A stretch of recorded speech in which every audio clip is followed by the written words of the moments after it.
你拥有长生不死的能力，代价却是永远无法登顶成帝。在枯寂的千百万年里，你见证了一位又一位无敌强者从崛起到凋零，盛世到没落。而今天，你的一位好友踏上了正道成帝之路，看着滚滚雷劫中那伟岸的身影，你也不由得生出一抹羡慕。傲天要成帝了，为什么不能是我啊？这破系统咋还有这么多限制？原来，刚穿越到这个世界时，系统就给了你2个选项。选择长生，但无法在这个世界成帝；选择正道成帝，却不能在这个世界长生。当时你想都没想，就选择了长生万古。没想到几千年后，你达到准帝境，却再难前进一步。随后，你瞥了一眼林傲天身旁的古燕歌，她乃9天10地的第一美女，天赋丝毫不弱于林傲天，可偏偏甘愿做一片绿叶，放弃成帝。遥想当年，你们3人闯荡9天10地，相交莫逆，击败了无数天骄，都拥有了正帝资格，最终还是傲天成帝了，而你甚至都无法引动地劫。这个犬掠的林傲天不仅要成帝了，还有9天10地第一美女相伴，我真想上去给他几个大逼斗。不久，林傲天身上一股庞大的剑意浮现，仅仅一剑就将那片庞大的地劫雷海生生劈散。随后，无数神霞和金光落下，天地间降下福泽。9天10地，一位新的大帝诞生了，天道气运加深。这个时代属于林傲天，他当世无敌。在林傲天成帝的那一刻，任何人都只是陪衬。你黯然离去，回到了自己的小天地之中。不就是一个破大帝吗？我才不稀罕。童子，难道我真的不能正道吗？你好好想想，绝对有办法的，对不对？抱歉，宿主，想要长生就无法正道，这是规则。而且，偶像，这是你自己选的。我去他大爷的！长生了就不能正道成帝，这特么什么玩意儿？长生又不等于不会死，没有无可匹敌的力量，我就只能这样一直耗着。思考良久，你最后决定还是苟起来，寻找提升自己实力的方法。就算无法正帝，那也要有自保的手段才行。功法神药对我来说已经没多大作用了，我要重新开辟一条属于自己的路，长生才是我最大的优势。系统，消耗长生点数，开启推演。推演之力已兑换，消耗长生点数1000万。转眼间，1000年过去，1000年几乎是普通修士的一辈子，可对大帝来说，却只是刚刚起步。这1000年里，傲天大帝开创了自己的圣地，名为傲天圣地。而后，他独自一人来到仙魔矿洞之外，这里也是黑暗祸乱源头之一，甚至曾经战胜过一位大帝强者，分食了其本源血肉。不少暗中观察的生灵都激动起来。难道这位伟力无匹的傲天大帝要逆伐禁区，扫平一切祸乱源头？傲天大帝站在仙魔矿前，战意攀升至顶点，仙魔矿同时散发着一股可怕的波动。当世大帝是要横扫禁区吗？你过界了！我要一块天命石。你要天命石，真当我仙魔矿无人了吗？话毕，一股不弱于地威的至高力量开始复苏，大道都在轰鸣。不给，我就自己进去拿。真不怕我等极尽生化与你一战？纵然你是当世大帝，也有陨落的风险。傲天大帝向前一步，缓缓抬起散发着极道之威的地剑。仙魔矿散发着恐怖的波动，似有至尊要出世，但最终仙魔矿还是安静了下来。拿去吧，阴一咒，他日自会有人来取果。只要我在世，你等不可出世。随后，他一步跨出，来到另一个禁地面前，依旧强势无比，只说了2个字：拿来。很快，那些被傲天大帝光顾过的禁地都送出了一份东西。即使你短暂出关一次，也不得不吐槽一句：不愧是当世大帝啊，连禁区都敢威胁。不过，这些东西就算珍贵无比，可对已经正道大帝的傲天来说，并无多大用处了，还让自己牵扯出一大片因果，他是闹哪一出？罢了，我还是继续推演吧。借助系统的一次推演之力，花费1000年时间，你要走得到目前已有一个雏形。转眼间又是600年过去，此时你已快3000岁，一道血光笼罩在你身上，身后绽放出一棵参天古木，绚烂无比。之后又出现各种大道异象，你的身体也开始不断崩溃。你连忙收敛心神，随后所有异象都缓缓消散，最终在你的体魄之中，只有12团模糊不明之物若隐若现。这条道是对的，我走对了，只不过这种道太过强横，连我这堪比大帝的身躯都会一不小心崩裂。只要我将我的12冰道修炼到圆满之际，我才是真正的举世无敌。修成其中3道，说不定就能碰瓷一下大帝。你已下定了决心，继续苟在小天地里修行。而你选择的第一个冰道是一个古朴的大帝，没有犹豫，当即拿出无数珍稀材料，开始融合修炼。仅仅过了100年，一道红光漂浮，这是属于你们3人独特的联系之法。难怪我现在算是明白了，1000年之前，傲天大帝挑衅那些禁地索要宝物，原来是为了筹备嫁妆。林傲天与古燕歌要举办婚礼了，我是应该去一趟。你最好的兄弟和你曾经喜欢过的女孩结婚了，他们在9天10地所有人的祝福中举行了盛大的婚礼。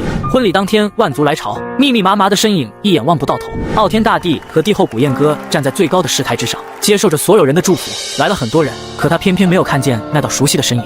他还没来。自从1000年前我成帝之后，他就说要振风济身，恐怕不会来。不，他会来的。古燕哥话音刚落，上空突然荡起一阵大道涟漪，电光闪烁，身穿简装的你一个瞬步就来到了高台之上。抱歉，我来晚了，大帝和帝后可要多多见谅啊。说着，随手一翻，一株散发着星辰之光的小树出现在手中。这株小树之上还悬挂着一枚如同月亮般的果实。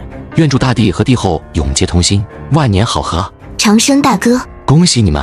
而此时，高台之下观礼的人早已经炸开了锅。如果我没看错，那棵树正是星辰树，食用其果能增加5000载寿元，可以说是半神药了。是啊，要知道一般准帝强者也就6、7千年的岁月，大帝也就万载左右，没想到就这么水灵灵的被当作贺礼给送出去了。这星辰树太过贵重，我不能要。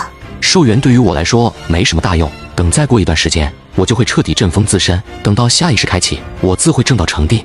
说着，你又扭头看着傲天大帝，今晚不醉不归，这一世大帝让你当了，连9天第一美人也让你得了。今天晚上喝酒我可不会输给你。好，今晚我们不醉不归，让你赢一场也无妨。婚礼当晚，你和各路曾经的好友相聚一堂。由于林傲天已经成帝，他们的地路也走到了尽头。趁着酒劲，他们讲述着各自的不甘。10多人之中，傲天应该没有什么遗憾了，正道成帝，又迎娶了9天第一仙子。第二天，你向傲天大帝和古燕哥告别，离开了傲天圣地。一名白衣仙子将你拦下。小贼，你又想走？此人正是瑶池圣地的圣主白薇薇。早些年她还是圣女之时，你不小心撞破了正在沐浴的白薇薇，结果她提着长剑对你一路追上，在相互纠缠之下，白薇薇居然对你暗生情愫。后来两人成为了好友。我的行踪是古燕哥告诉你的吧？重要吗？我以为这一世你会正的。我争不过他。怎么说，我们也算是1000多年不曾相见了，能陪我走一段吗？看着那祈求的眼神，最终你还是点了点头。在月光之下，白薇薇讲述着之前的往事。你知道之前有一个天赋只比林傲天差一点的叶辰吗？他死了。他死了？什么时候的事？他渡劫的时候没能熬过，死在了天劫之下。你一阵沉默。古往今来，一个时代只能出现一位大帝，但却有无数天骄只为争夺那一个一。长生，你说这个世间真的有仙吗？如果是仙的话，真的能长生吗？成仙，这仿佛就是一个骗局。就算是大帝，也有不少为之疯狂，甚至不惜自斩一刀，堕落黑暗，就是为了等待成仙路的开启。可我能长生，我是仙吗？接下来你会怎么办？这一世你无法正道成帝，要等待下一世吗？我会振风极身，等到下一世成帝。你会成帝的，不管哪个时代，你都会成帝的。虽然这一世不是你，但我相信你。我的大道已经到头了，最多也就还有5000载。你能答应我一件事吗？你说。这次分别，再次相见，不知是何岁月。以后，你能不能每1000年来瑶池圣地见我一次？白薇薇的双眼流露出一丝期盼的光芒，这是她走到大道尽头之后再也没有出现过的心境。好，我答应你。听到你答应，白薇薇顿时焕发出不一样的光彩。你们继续聊了许多，最后白薇薇告别离去。离去后，你又拜访了曾经的好友，不少人早已阴阳两隔。你回到小天地后，感悟颇多，体内开始产生剧烈的变化，无数的大道交织在一起，仿佛演变出宇宙星空诞生的奥妙。这一刻，你像是一位盘坐在时间尽头的长生者。转眼间，又是1000多年的时间流逝了。期间，你照约定去了瑶池圣地，见了白薇薇，两人相约一起游历9天10地，长达数年之久。回到小天地后，你再次利用长生点数推演，继续完善12冰道。5000岁时，你再次出关，你的第1冰道已经圆满。相比世间那些绝顶的准帝，你已经和他们拉开了很长一段距离。这个大鼎主修防御，我现在面对大帝，总算不是毫无还手之力。接下来就是我的第2冰道了。第2冰道，你决定主修杀伐之力，于是化作一道巨斧虚影，隐隐约约散发出劈开一切的力量。材料足够了，第2冰道会比第1冰道难上数倍，急不得。1000年时间已过，还是先去赴约。再次来到瑶池圣地，白薇薇早已经卸任了瑶池圣地的圣主，独自一人居住在神宫之中。这次怎么来得这么早？我还以为你又要晚几百年。我怕我来晚了，这枚数该谢了。长生，这次带我去看一次星海吧。你答应了下来，并开始寻找1000年难见的天地异象。一直到第300年，你们终于看到了一场盛大的星辰迁徙之旅，美得惊心动魄。白薇薇看着这一幕，仿佛放下了所有。长生，以后就不用来看我了。5000年，他的人生已经走完了大半，已经快要到暮年了。他不想你看到他失去灵力而衰老的模样。怎么？难道你移情别恋了？长生，如果真的可以长生就好了，就算1000年只见你一次，我也是满足的。我有些怕以后再也见不到你。听到这话，你心中久违的有一丝慌乱，开始不断思索哪里还有半神药或者不死神药。当初的星辰树你当成了贺礼送给了古燕哥，却没想到又会和白薇薇结缘，仿佛一切都是注定的一样。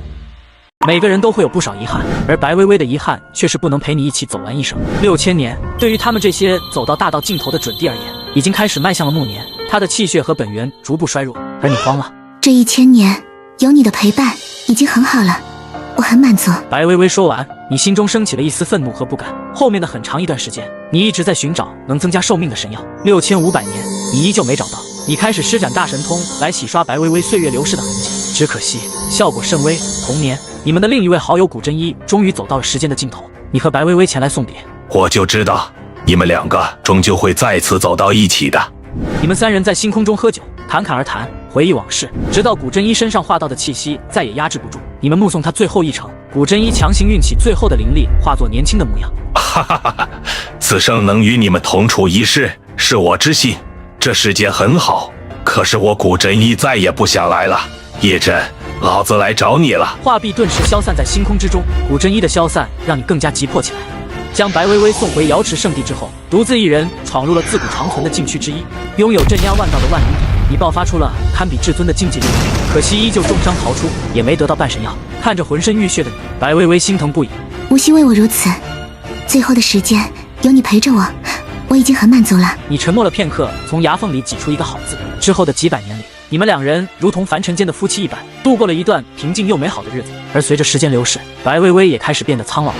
不仅仅是她，与你们同一个时代的人也开始相继离去，纷纷化道于天地间。第7000年，白薇薇快要熬不住了，即使你使用秘术，也不能改变分毫。长生，带我再去看一次星海吧。好。你带他来到初次遇见星海的地方，恰好遇见了1000年难得一见的星海潮。而也就是在这个时候，整个宇宙突然都动荡了起来，大地的气息弥漫，星空深处发生了大战。另一股无上至尊的气息苏醒了，但是傲天大帝都没有动用地气，就将其强势镇住。在同时代所有人都走到寿元尽头的时候，傲天大帝正式进入了他的壮年巅峰期，无人可以匹敌。你叹了一口气，用万灵鼎封锁了处于星海的这片天地，而白薇薇已经彻底压制不住，开始化道了。长生，谢谢你，我这一生已经很幸福了。看着即将化道的白薇薇，思考了良久的你，还是决定告诉白薇薇自己的秘密。白薇薇是你的情关，也是你的劫。薇薇，其实我是长生者。白薇薇的神色没有半点变化，仿佛她已经知道了一样，心疼的伸手抚摸你的脸庞。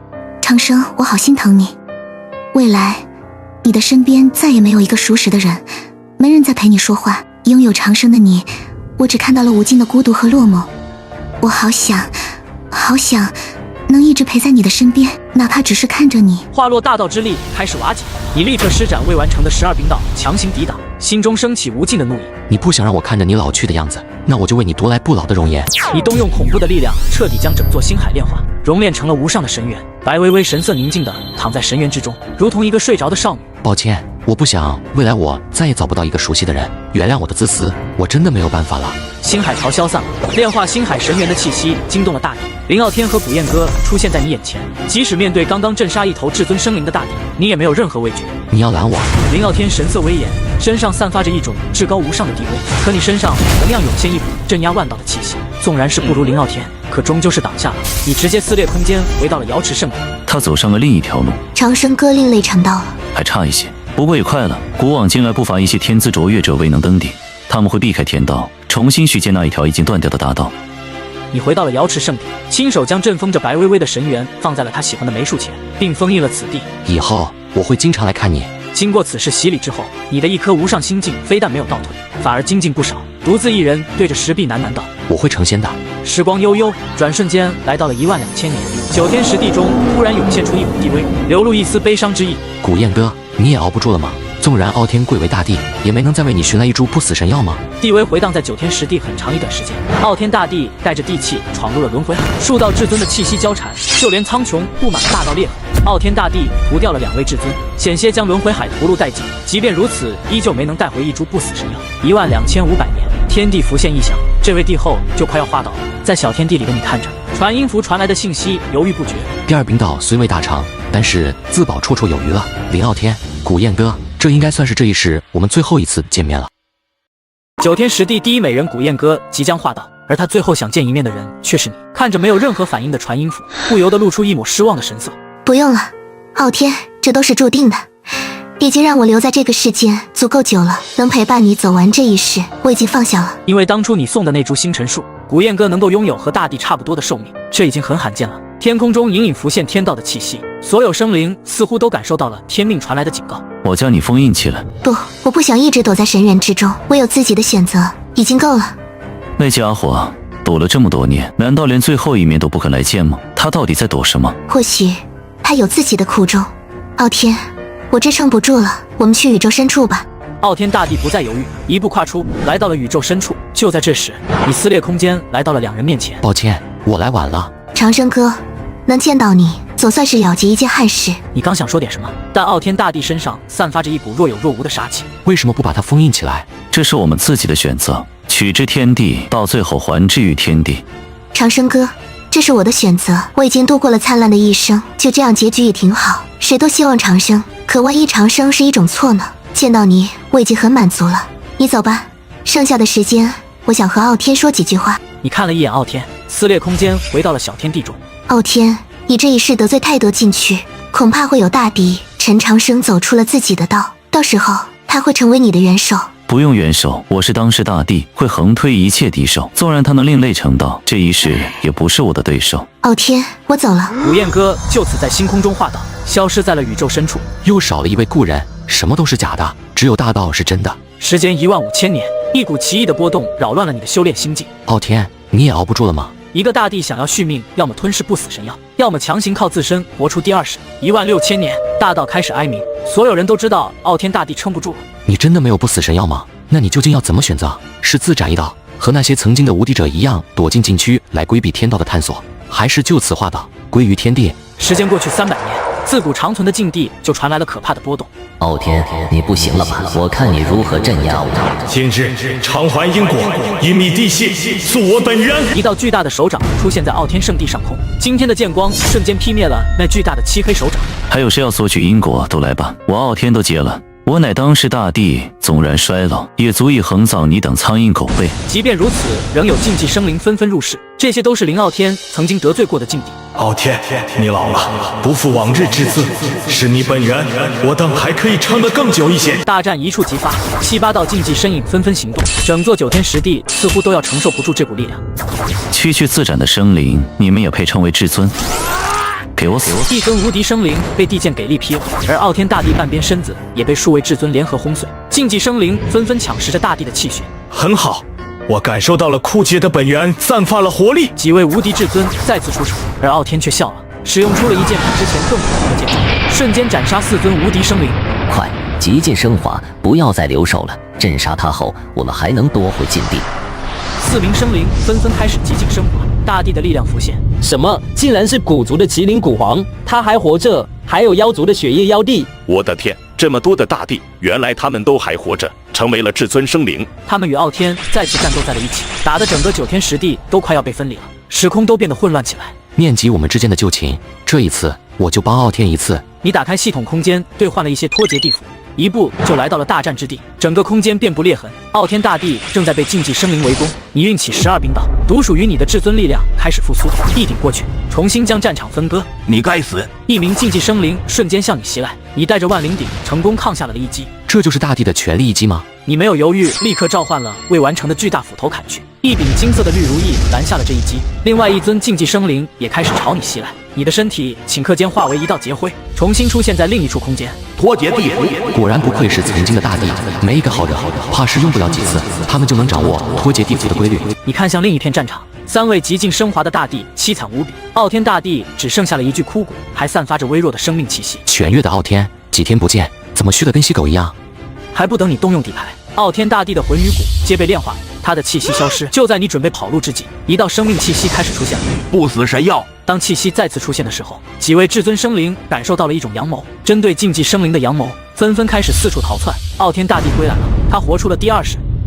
被数位禁忌生灵联手轰成渣的傲天大帝归来了，即便地气损毁，但他的气息比任何时候都要强盛。起来！随着年轻的傲天大帝大喝一声，从那些圣地和地族之中，一件件散发着极道之威的地气飞向了星空宇宙，形成了一个巨大的沙阵。只有2头至尊生灵逃了出来，剩下的6位大帝皆被困在藏地沙阵之中。傲天，这就是一场针对我等的骗局，你这个阴险卑鄙的！一名大帝瞬间被阵法击碎，你转身就追上了那2个逃走的大帝。虽然傲天的确是个老硬币，不过你们两个刚刚打得我很爽是吧？藏地杀阵之中，剩下3名自尊也纷纷开始极尽升华，而傲天却露出不可思议的神色。原来是你们，曾经的人族大帝，你几位也镇压过黑暗动乱，却不想自己也堕入黑暗，真是讽刺至极。林傲天，等你走到兽人枯竭了那一天，也会做和我等一样的选择。即使你活出第2世又如何？不过是时间问题。瓜子，傲天大帝全力激活了藏地杀阵，无可匹敌的力量让人看不清里面发生了什么，只有大道不断的发出哀鸣。而此时，你操控万灵鼎与一名至尊生灵缠斗在一起，而另一名至尊则毫无战意，疯狂逃窜。小子，你非要与本座死磕不成？这头神魔已经极尽升华，虽然拥有完美无缺的大地之力，但却持续不了多长时间，被天道发现，他必死无疑。那尊神魔慌了，硬是扛着你的攻击，也要逃回去。就在即将抵达仙魔矿时，你发动了最强一击，那至尊生灵半个身躯都消失无踪，而仙魔矿仿佛感应到什么，匆匆隐匿了起来。那尊神魔身影突然一阵长叹，蛰伏无数岁月，终究是一场空。随后天地凝聚，一道灭世之雷劈下，就此消失在星空之中。这就是天道的手段吗？恐怕大帝也不敢轻易接下这一击吧。你继续驾驭着万灵鼎，想要追击那逃走的至尊。傲天大帝却出现在你身前，看着曾经最好的兄弟身上散发的杀机，你一阵沉默。你既不是他对手，也逃不掉。我知道他留了后手。你叹息一声，撤掉了你所有防御。林傲天紧紧地盯着你，并没有出手。他留给我的东西破碎了，我就知道是你出手了。另外一名逃掉的至尊生灵，我来的时候顺手击杀了。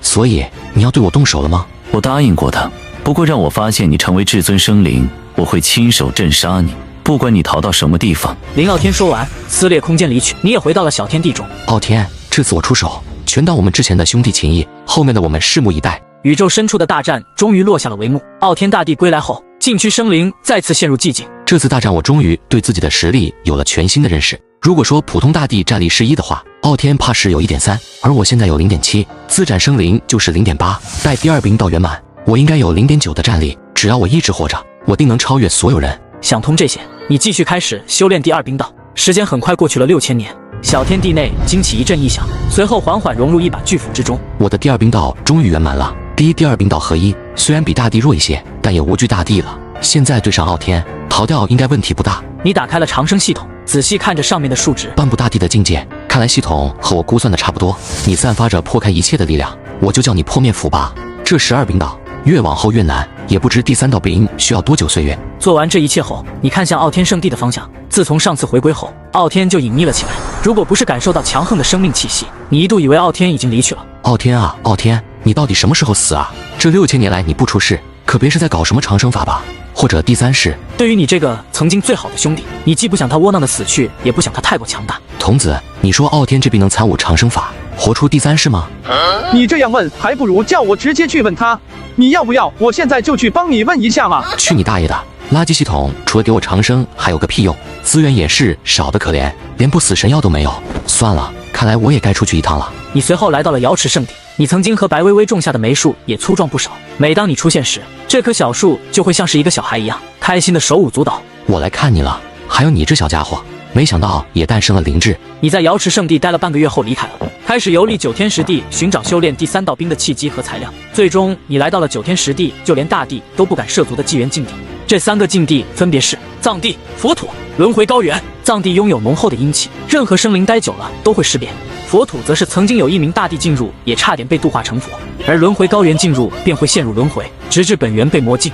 傲天大帝如此强势，这些禁地气息依旧没有减弱的迹象，强行进入对我来说太危险了，还是去其他地方寻找材料吧。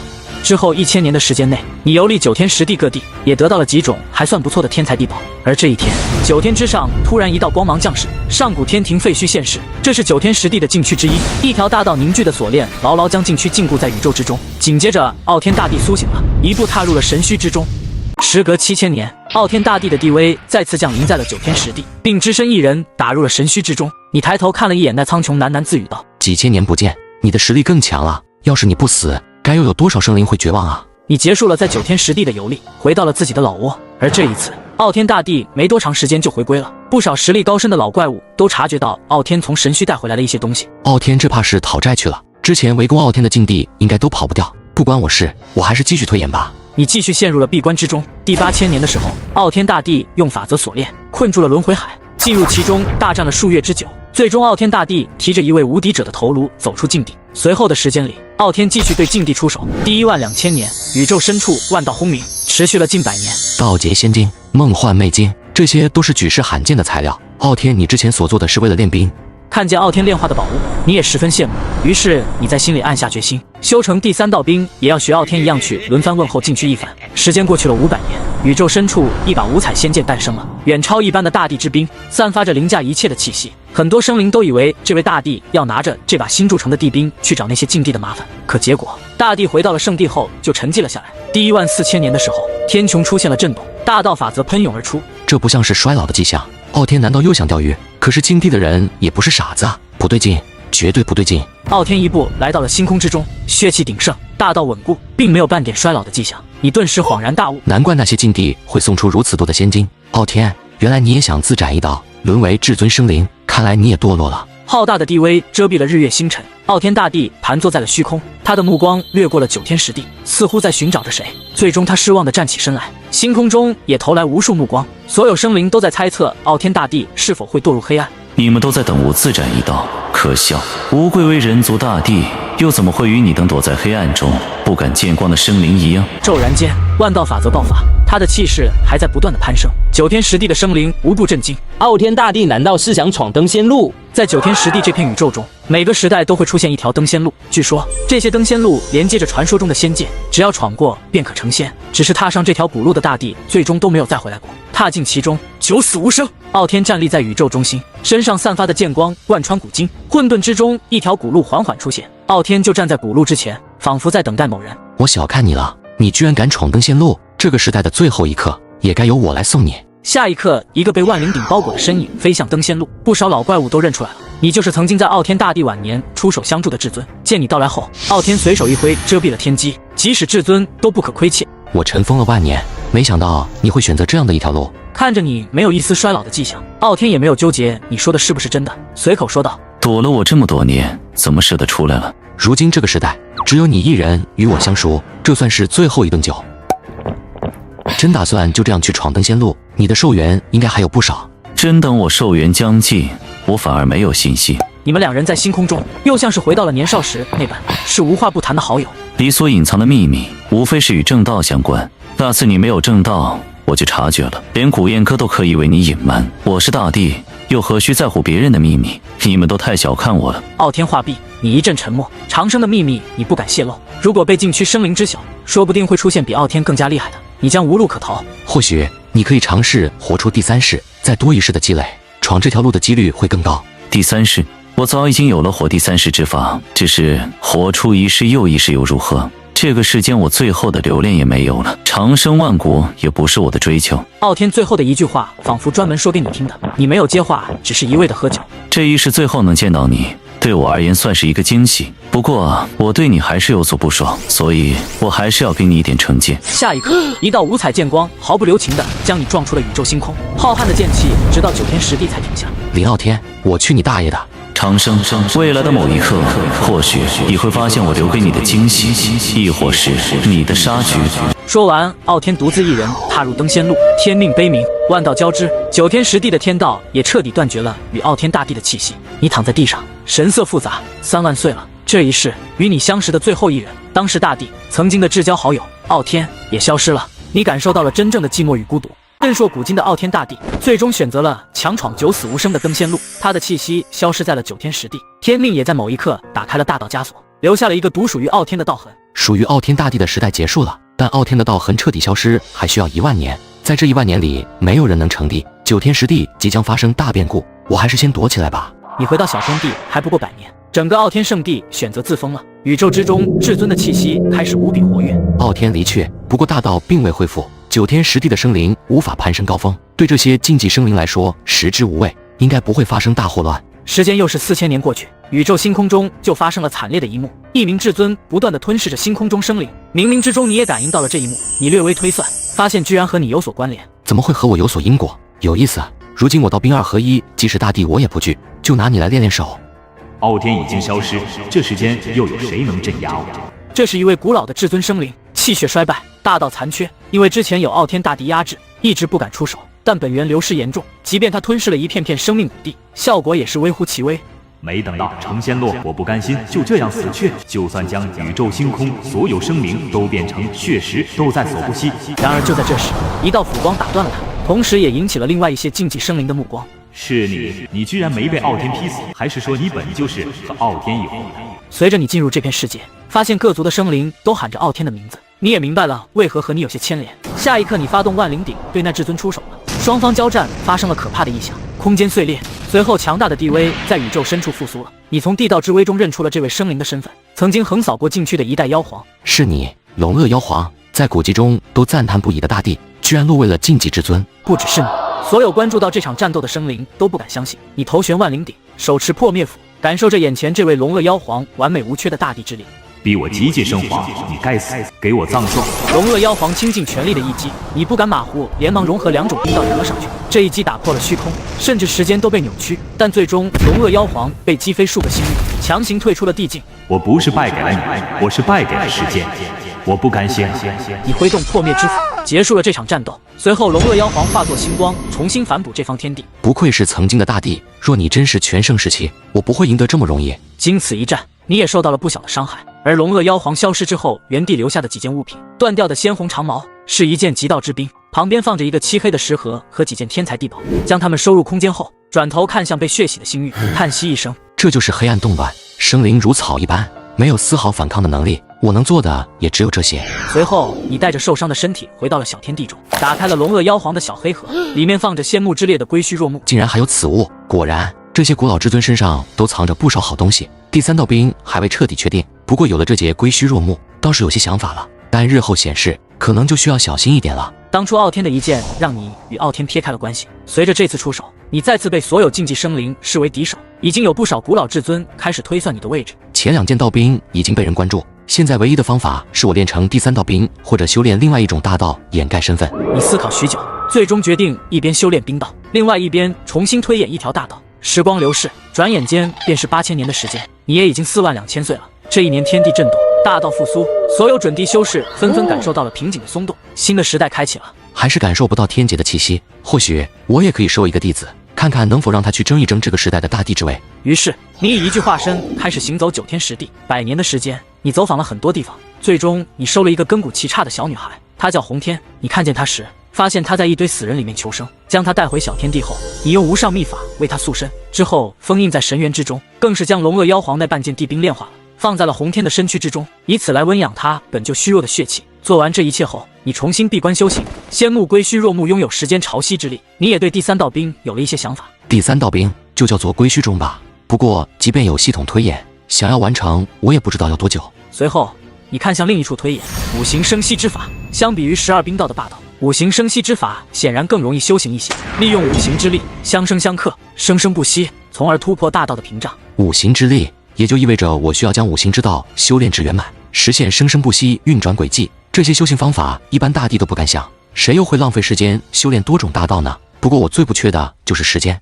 普通大帝终其一生也只能将一种大道修行圆满，而你却选择同修多种大道。五行之力也就意味着我需要将5种大道修炼至圆满，本源融合应该足以媲美完美无缺的大帝。由于12兵道修行难度层层递进，让分身修成五行生息之法，无疑是提升实力最快的方法。保险起见，你还花费长生点数推演了一番。此法果然可行，比我修成第三道兵快太多了，相对的上限也低了，先提升自保能力再说吧。时间100年过去，红天从神元之中走了出来，你的本体带着他一路游历。红天也从一个黑黑瘦瘦的小公子长成了大姑娘，看到无数惊艳的天骄后，红天对自己产生了怀疑。老师，我真的能比得上那些天骄吗？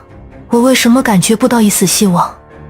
对你而言，正道成帝的准则是什么？要无敌，打败一切敌手。可是你天资、悟性、天赋，甚至是你的根骨，统统都不如不行，你还想要无敌之资？听闻此言，红天的脸色变得苍白无色，紧紧地咬着嘴唇。你也升起一阵怒意，真是可笑！是不是我说你不行，你就自己也认为自己也不行了？就这样也想要走无敌之资？你话说完，红天的脸色更加苍白，隐隐有泪光浮现。这个世界从来都不是公平的，有人比你天资好，有人底蕴比你好，还有的运气好，但有一样大家都在同一起跑线上，那就道心。你样样都比别人差，那你就努力去追赶，10倍不行就100倍，100倍不行就1000倍。你的对手从来不是别人，而是你自己。拥有一颗坚韧的道心才是成为强者的第一步。洪天看似是听懂了，但是又有些疑惑。我在陪你游历100年，哪一日你悟了，就自己游历去。而之后，你只陪了洪天10年。洪天在告别你之后独自远去，他身上有你隐藏的半截地冰和脱节地符，即使碰到至尊也有保命的能力，你并不担心他的安危。以我现在的资源，想将你培养成准帝不是难事，可不经历风雨的洗礼，哪能真正成长？你已经决定了，要将这丫头每一世都放出来一次，让她与各个时代的天骄对决，磨练，直至将她的道心磨练至完美无缺，然后正道成帝。返回的路上，半步大地的你感受到了危机，随后一只巨大的手掌就朝着你袭来，你下意识地激发万灵鼎朝着巨手奔去，巨手连带着杀意也一同消散。这只是试探，究竟是来自神虚，还是轮回海，亦或是仙魔矿？你隐隐感觉有无数的力量在推演你的过去，但你修为已经远超至尊，让推演变得极其困难和危险。回到小天地后，你立刻将空间隐匿了起来。我既不属于禁地的至尊，却又能阻止他们发动黑暗动乱的实力，看来是被他们盯上了。不过他们应该在我被龙鳄妖皇打伤时一同截杀我，但自斩一刀的生灵都是苟且之辈，反倒是让我有了机会加速修炼五行生息之法吧。转眼间，数百年的时间一晃而过，洪天再次与一个海族的年轻天骄发生了大战，虽然屡战屡败，却也越战越勇。不出意外，他再次失败，拼命逃窜。他也因为不断挑战天骄而被很多生灵认识。寻常修士经历次失败，道心早已破碎，而洪天失败只是他的日常。我一定能行，师父说过一次不行就再来一次，我一定可以。追逐而来的海族青年此时心中也有一股怒火，因为从最开始的随手镇压，到如今动用全力，他的心里总有一种感觉，下一次或许这个女子就会平视他了，甚至可能超越他。在洪天修行的这数百年的时间里，宇宙各地涌现了一大批的天骄。不仅仅这些天骄们开始展露锋芒，连这些天骄背后的势力也忍不住出手了。一些较弱的势力，连同护道人和天骄在内，都一同惨死在争抢地位的道路上，一直都是血腥的。几百年的时间对你来说更像是一瞬而已，无数的木之精气在你体内诞生，稍许时间即可圆满。木之一道即将完成，只要不真正与那些至尊生灵交手，他们就不会发觉我的身份。好久没关注那丫头怎么样了，还是去看看比较好。你一步跨出小天地，根据之前在洪天身上留下的记号，你很快就锁定了位置。洪天独自一人看着云海怔怔出神，浑身散发着颓废的气息。一颗道心都快稀碎了。老师，来，好好给我说说，近些年都发生了什么？你过得怎样？洪天将这数百年发生的事都告诉了你。原来这些年，洪天不断地向那些天资比他好的人挑战，虽然结果都是他败了，但是他却从来没有失去过信心。其中一个海族天骄更是被他视为劲敌。就在他满怀信心再次去挑战时，却看见海族天骄被一招秒杀了。他瞬间觉得自己的努力在天赋和资源面前是多么的微不足道。听完他的讲述，你顿时哈哈大笑起来。洪天啊，洪天，你有没有想过，你遇上的那个所谓的海族天骄，可能在海族中连名都排不上？就是想到了这一点，我才真正意识到了我和那些真正天骄的差距。这份差距太大，是一条难以逾越的天堑。天堑有大地和准帝的天堑大吗？不还是快被我追平了？洪天，那些真正的逆天妖孽看着那海族天骄，就和你看着那些普通的修行生灵没什么两样。老师，你想说什么？当然是想说，你还是菜，得多练。洪天听完，原本破碎的道心，现在彻底变成了一滩浆糊。跟我回去吧，这一世就先这样了，多来几世，多遇见一些妖孽，你的道心迟早会更加细碎。我不回去，我还想再试试。试试？怎么试？等你熬到人老珠黄，再去和那些血气旺盛的天骄们打，搞不好你老师我还得先来给你上坟。不回去，我就不回去。这个时代也就这样了，难道你就不想见一件真正的大事，和那些会留名万古的天骄交手？会有这样的大事？我会将你阵风起来，将来每一世会让你出来一次，与那些真正的天骄交手，一世又一世，直至你面对那些所谓的天骄视作普通生灵，酝养出自己的无敌道心。当然，如果有一天你的道心彻底破碎，无法凝聚，我会抹去你的记忆，让你成为一个普通人，过完一生。老师，我想和那些真正的万古天骄交手。将洪天带回，重新阵风进了神元之中后，你也开始继续修炼。天命重现的第1000年，宇宙中传来轰鸣，一条古朴充满大道气息的道路出现了，仿佛在准备接应他等待许久的唯一一人。地路出现了，大角逐要开始了。这一世，我必定击败所有对手，正道成帝。不少绝世天骄内心呐喊，信心十足。在小天地内的你，只是瞥了一眼地路，便再次收回了目光。当初我们3人打遍地路无敌手，真是怀念啊！这次地路出现，好像对我的小天地也有些影响，应该问题不大。转眼间又是600年的时间过去，地路上的尸骨数不清道不明，皆是来自各地的天骄。第1800年，在地路的尽头，一块巨大的石碑从混沌之中缓缓升起，地路之上仅剩的13位天骄名字都浮现在石碑之上，意味着他们有成帝的资格。这一战，我的名字会留在上面。等到最后决战开启，我会击败你们，轰碎万道法则，正道成帝。之后，其余生灵在石碑前驻足之后也纷纷离去，他们都在等待着天命的显示，等到最后决战的开启。在天路现世的时代，随着13位生灵登临地路的尽头，在地碑上留名，诸天万界迎来了短暂的平静。相比于上一世，这一世获得天命认可的生灵相对多些。你也关注着天命的开启，时间仅仅过去了10年，整个宇宙突然一震，所有生灵都感受到了一种来自大道的压制。天命现世了，最后的角逐开始了。想要去渡地劫的冲动又从你内心滋生。我真不能渡地劫吗？上次只是感受到某种恶意，并没有什么真正的伤害。你继续看向宇宙深处，13道璀璨的金色光柱冲天而起，率先出手的是食人族的9窍食人，即天地灵气诞生，得天独厚，拥有无匹的战力。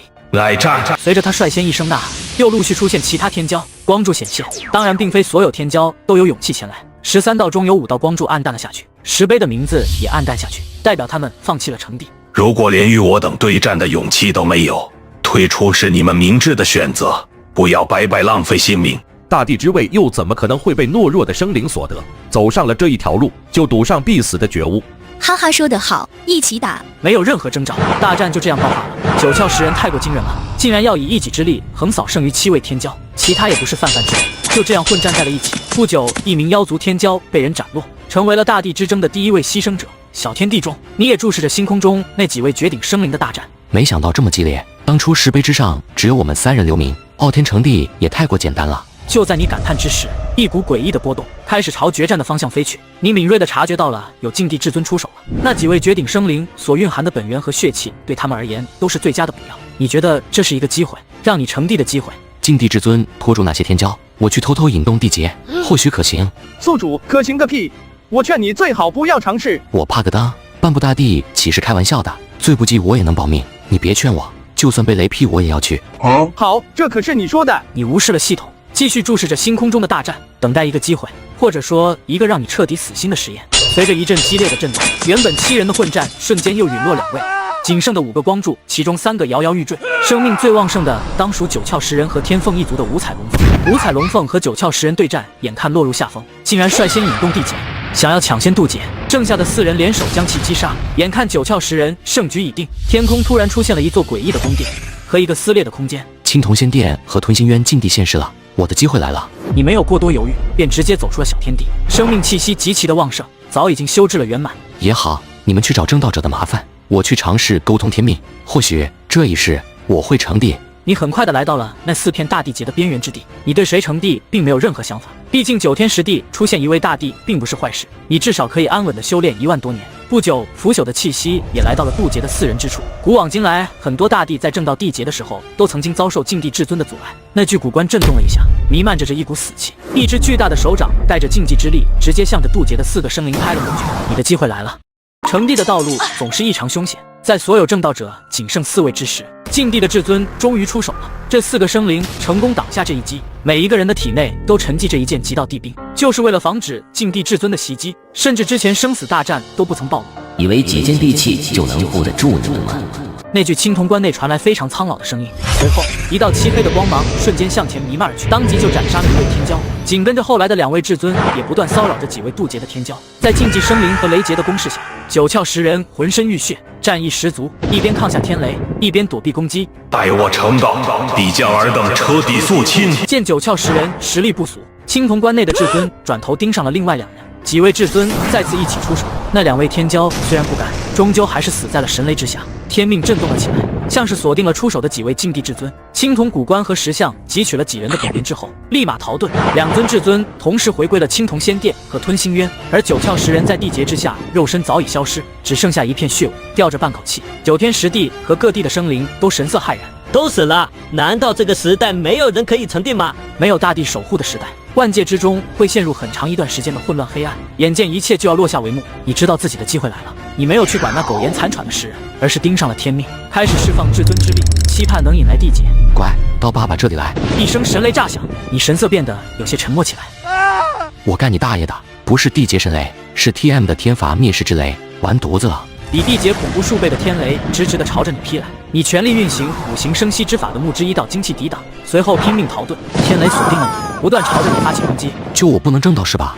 就劈我是吧？正道者也不是我杀的啊！去你的天命！等乐子有一天一定要把你给轰碎。就在此时，你前面突然冒出了一个想当老六的至尊，看着你顶着灭世之雷前来，吓得他开启秘术遁走。丫的，这次亏大了！这天雷明明是攻击那些偷袭的至尊的 ，TM 让我背锅了。好在你并非自斩一刀的生灵，天雷对你没有压制效果。即便如此，你依旧十分狼狈。而另外一边，所有观看地劫的生灵都以为这个时代没有人能够称帝。原本苟延残喘的九窍石人，气息却突然暴动起来。你之前硬扛天雷留下的木之精气开始朝着九窍石人凝聚，一众生灵都惊呆了。那原本快要消散的神魂，在这一刻彻底复苏。给我看！一道伟岸的身影被天命之力笼罩，有人成帝了。而在某个宇宙，依旧狼狈。看到这一幕，差点气得吐血。好，今天出门我没看皇帝，合着苦我一个人吃，你们都想服是吧？你冷冷地看了一眼天命，随后轰碎了残存的天罚雷击，直接破空而去，回到了自己的老巢。九窍石人称帝，九天十地和宇宙各地都开始出现祥瑞，所有人都不敢相信新的大帝竟然靠着意志轰碎了天劫。而刚踏入地境的九窍石人，睁开的第一眼就朝着你的方向望来，仿佛在寻找着什么。小天地内打坐调息的你闷闷不乐道：我未来的岁月还很充足，不急，这些债慢慢还，尤其是那几位禁地的至尊。而宇宙诞生新大帝的这一天，你已经快45000岁了。九窍石人石坤在宇宙星空正地，号称九窍石皇。他并没有像那些大帝一样开创自己的道统，而是孤身一人沉寂修行，顶多就是庇护一下天生地养的石灵一族。在成帝第4000年的时候，你的五行生息之法火行之道已经圆满，12兵道依旧缓慢。第4600年，九窍石皇爆发帝威，朝着轮回海杀去。这一战昏天地暗，满身是血的闯出来后，又陷入了寂静。不少生灵觉得狮皇是去清理至尊生灵，而你却觉得这个大帝并没有那么简单。九窍石皇成道第6000年，九窍石皇开始对吞星渊发动攻击，最终九窍石皇镇杀了一位至尊，但是自身也遭受了重创。闯出后再次寂静，虽然拼死了一位禁地至尊，但看狮皇的状态也应该不好过，吃了大亏啊！这位大帝对吞星渊出手，居然没有别的至尊阻拦，有点意思。转眼间又是1000年的时间过去了，你已经52000岁了。九窍石皇对数位至尊出手的波动将你惊醒，由于距离你的小天地位置不远，你不得不出来看看情况。你看到当时大帝与至尊争夺一样东西，大打出手，而最终那件宝物破开时空离去，谁也没有得到。眼看大战结束，你也准备偷偷溜回老巢，一股地威将你定在了原地。大战一触即发，你神色冷冽，背后浮现一轮大日，垂下炙热的大道法则。呵呵，今天我就要尝试一位完美无缺的大帝之威了，只不过我的道行难道就弱了？当时大帝带着浩荡的地威而来，如同凌绝9天之上的真龙，气息之凌厉，压踏万丈红尘。星空中两种大道不断的碰撞，最终消散。如果我动用本体的道兵2合1，至尊大帝不足为虑，就是不知道残缺的五行之道是否有能力一战。看你竟抗下了他的气息，九窍石皇略有诧异。一位至尊生灵也敢在我面前出现？当时大帝，我倒是想要掂量掂量。没有任何征兆，比上次更强的地威爆发。九窍石皇带着无与伦比的力量轰杀而来，你同时激发了2股完美无缺的大道抵挡，背后生长出一棵参天古树，古树之上一轮由大道凝聚的日炎，残缺的土之一要化作一柄长矛。你们战斗在了一起，同时你也发现这尊大帝并没有你想的那么强，2种完美道行虽无法真正抗衡大帝，却也不落下风。这1000年的时间，这位石皇的道行似乎并没有多少精进，又或许这位石皇并没有动用全力。果然，九窍石皇气息一变，巨斧带着无可匹敌的力量将你击飞而去。当初我正道之时，你是那位觊觎天命的至尊吧？这是他的权利，比预想的还是要弱几分啊！莫非这位石皇身体出了问题？你没有回答他。九窍石皇盯着你也陷入了沉默，他的眼中有犹豫，还有一丝浓烈的杀意。你也准备唤醒本体，与之一战。而下一刻，九窍石皇收敛气息，平淡地说道：他日我称你硬，今日算是我偿还过。下次若是再次相遇，我必定震杀你。杀我？你真以为自己是傲天啊？一场大战结束，你继续回到小天地修炼了起来。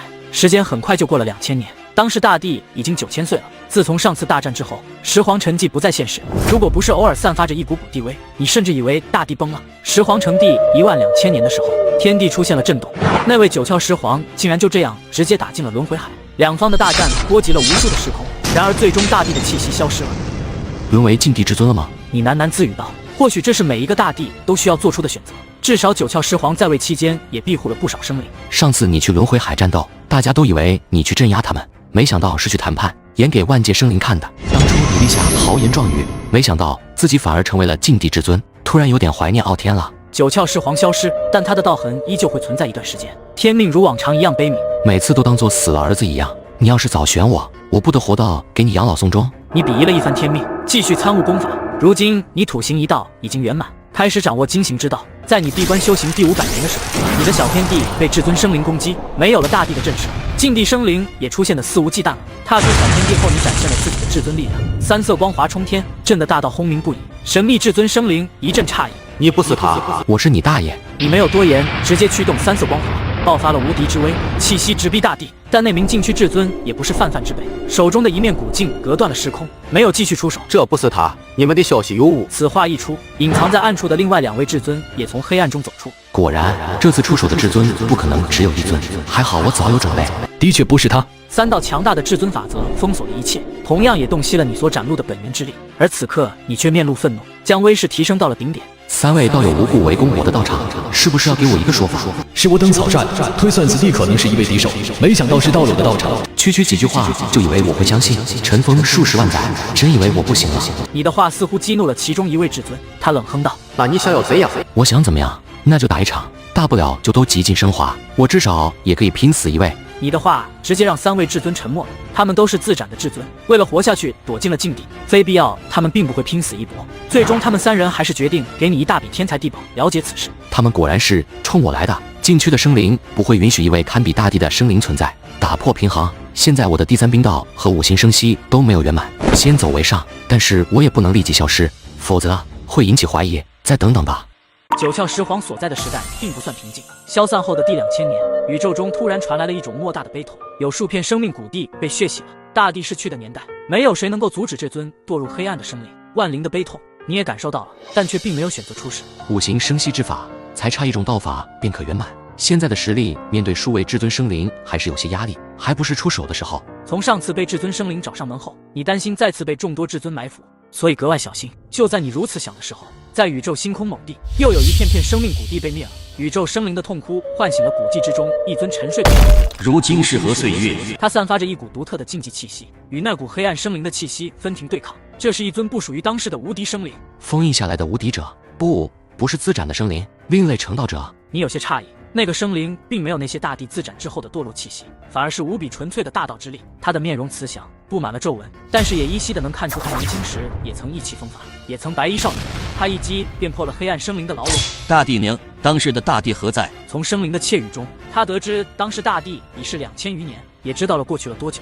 原来已经过了100万年了。我的本源已经腐朽，难以再现巅峰力量。但没有大帝杀你，那就我来杀你。雪白色的枪芒压塌了一片片气息，2股极尽之威碰撞，所过之处将虚空撕裂出一条条可怕的大道痕迹。最终，他还是倒飞而回，本就枯槁的身体越发的干枯，连血液都咳不出来了。已经虚弱到如此这般了吗？好。他挥动长枪，再次向前杀去。很快，另外一名禁忌至尊也负伤，禁忌生灵开启了极尽升华，一击就将银发的老者震飞出去。老者气息萎靡，只剩最后一丝意志支撑。视万物生灵如草芥，你枉为成道者。区另类成道者也敢阻拦于我，腐朽之身也想就是，大帝也做不到。我老了，但是还能一战。老者将仅剩的力量全部融入雪白的长枪之中，长枪爆发出堪比大地的威势。这股力量之强大，引得万道轰鸣。银发老人消失了，只留下一柄银白色的长枪，隐隐约约能看见一尊年轻的身影。他意态洒脱，仿佛将世间一切事都不放在眼里一般。我曾巅峰斩至尊，我曾抗衡大地不败，我曾与大地平过黑暗动乱，但这不是我的时代。这个时代没有能放下我的船，我的时代在上空，回不去了。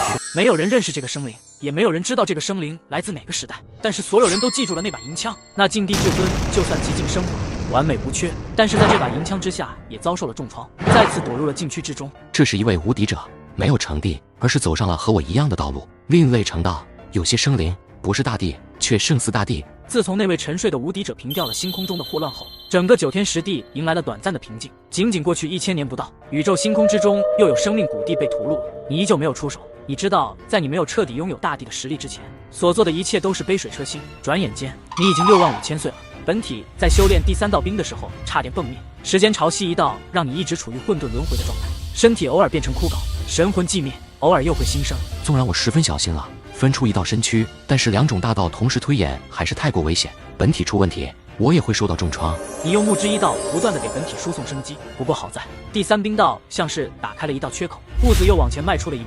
果然不全是坏事，九窍石皇已经逝世接近8000载了，他的道很快要消失了，要不了多长时间，天地万道又要重新复苏了。你这一次并没有继续休息，融合躯体后，准备历练一番消磨修炼带来的后遗症，同时重新找一处小天地。出发的第一站，你来到了瑶池圣地，你站在了那株梅树下，梅树欢喜伸展着枝桠，盛放着鲜艳的梅花，无穷的花海将此地笼罩了起来，像是见着了最亲近的人。我来看看你们。你不断的讲述最近发生的事情，镇杀至尊生灵，收了一个小徒弟，对亿万生灵生死无动于衷。不知道你会不会怪我？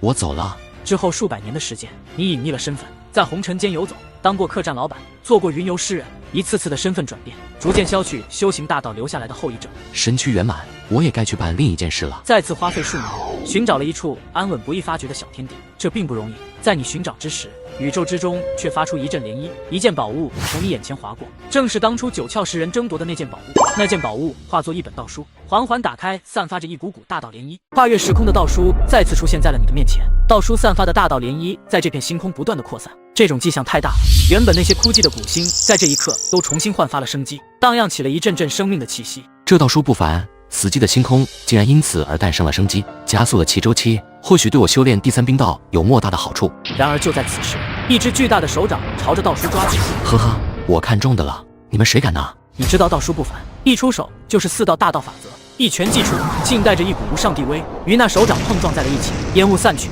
一颗宛若枯骨的生灵出现在宇宙之中。为何阻？一声落下，震得苍穹作响，大道凝滞，而你背负双手，4色光晕冲天，气息远超这名至尊生灵。这道书与我有缘，道友莫非要抢夺不成？可笑，可笑！那至尊生灵明显之怒，在其背后浮现了一片尸山血海，散发着一种吞噬一切的气息。还不等你们争斗，这片空间又出现了几道至尊生灵，5位至尊同时释放气息，这气息太过庞大，大道都混淆了，法则流转的速度都变得凝滞了起来。好家伙，这都快比得上当初傲天大帝晚年被围攻场景了。但我也不是当初的我了，虽然我还是没能成为那个一，却无限接近了。谁都没有开口言语，那中心处的道书此时绽放着一道道涟漪，仿佛有一个模糊的身影在其中观看着几位至尊一般。你转头看向身旁的至尊生灵，气息正是当初围攻3人中其中一位。看来我们的目标都是一致的，那卷道书不如一同参悟如何？这句话出来之后，很快就有至尊生灵同意，毕竟都是为了苟活，每一次大战都是在燃烧生命，自然没有生灵愿意。系统发布任务，阻拦至尊生灵抢夺道书，可获得长生点1000万，长生点可以加速参悟冰道，请宿主不要错过。呵呵，这要你说，我不同意。我说过了，这道书与我有缘，诸位道友不要找不痛快，你们都就此离去吧。几乎在这一瞬间，4位至尊生灵的目光同时看向了被4色光晕笼罩的。口气不小啊，道友想要独吞，未免太过贪心了。话音刚落，4位曾经的大帝同时爆发气息，但却奈何不了你分毫。诸位道友，这道书是我最先找到的，本应归我，但是你们若非出手抢夺，那我也只能极尽升华与你们一战了。你的话语霸气无比，对自己充满了自信。随后下一刻，仿佛4位至尊生灵同时商量好了一把，开启了大混战。当真以为我等会惧怕你？就算你是完美无缺的大帝，面对4位至尊同时出手，也得掂量掂量。由于你的五行之道还差一道，面对4位至尊生灵的攻击，仍然有些力不从心。到底不是完整的五行，应付起来还是有些吃力。现在不是什么真正的生死大战，他们应该不会极尽升华。我给你们极尽升华的时间，让你们恢复巅峰，我也无所畏惧，来战吧。此话一出，那几位生灵更加愤怒，却也无可奈何。没有谁会随随便便就动用底牌，于是你们就这样一直耗着，等待另一方的妥协。然而就在此时，那在虚空中散发大道涟漪的道书突然合拢了，就要遁走。趁他们分心之际，你拼尽全力突破了封锁，用4色大道将道书镇压了下来，并抓在了手中。4道至高的神威在这一刻浓郁到了极致。以为我怕你吗？有本事就极尽一战。你的话语在虚空中回荡，眼中更是面对4位至尊生灵的平静。看见道书已经被你抓在手中，4位至尊生灵并没有再动手。有人一声冷哼之后，直接破碎虚空离去。我正好缺一具地区来滋养，你喊合适。身为戍族，我的寿命可比一般生灵长太多了。你记住你今天说的话，我会来找你的。戍族至尊散发一股冷厉的气息，最后归于虚空。随后，另外几道生灵同样散去。恭喜宿主长生点已经到账。我赌对了，这些滋长的生灵根本尿不到一个壶里。接下来就让我好好研究你到底隐藏了什么秘密。在那4位至尊生灵离开这片崩溃的虚空之后，你也回到了新开的小天地中，仔细研究拿到手的道书。这是不属于这方世界的东西，究竟是从何而来？似乎生有灵智。如果你不现身的话，信不信我将你镇压在茅坑10万年？良久之后，那卷道书才传出一阵波动。等我出世，我能抬手间就镇压你们这些至尊，一巴掌一个。虽然声音有些稚嫩，你却无比高兴。你有的是时间收服这卷道书，时间就这样缓缓流逝，转眼就便是500年过去了。你还敢这样看着我？你知不知道，若是被别的至尊找到，你可能已经成为别人的道果了。我怕什么？区区至尊奈何不了我。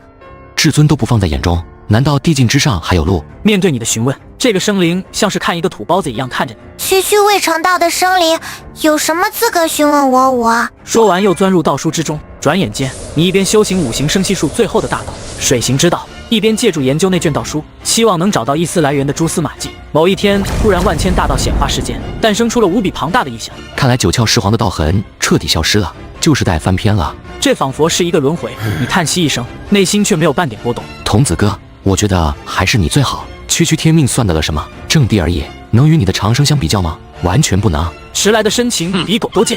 系统只显示了你之前被雷劈的画面。童子哥，未来陪伴在我身边的终究只有你，要不我们滚啊！转眼间又是几百年过去了，那卷道书中的生灵突然从书里面钻了出来，并给你几个奇怪的画面。这是你的来源？生灵点头，也有些迷茫，最后又陷入沉默。于是你又安慰了一番。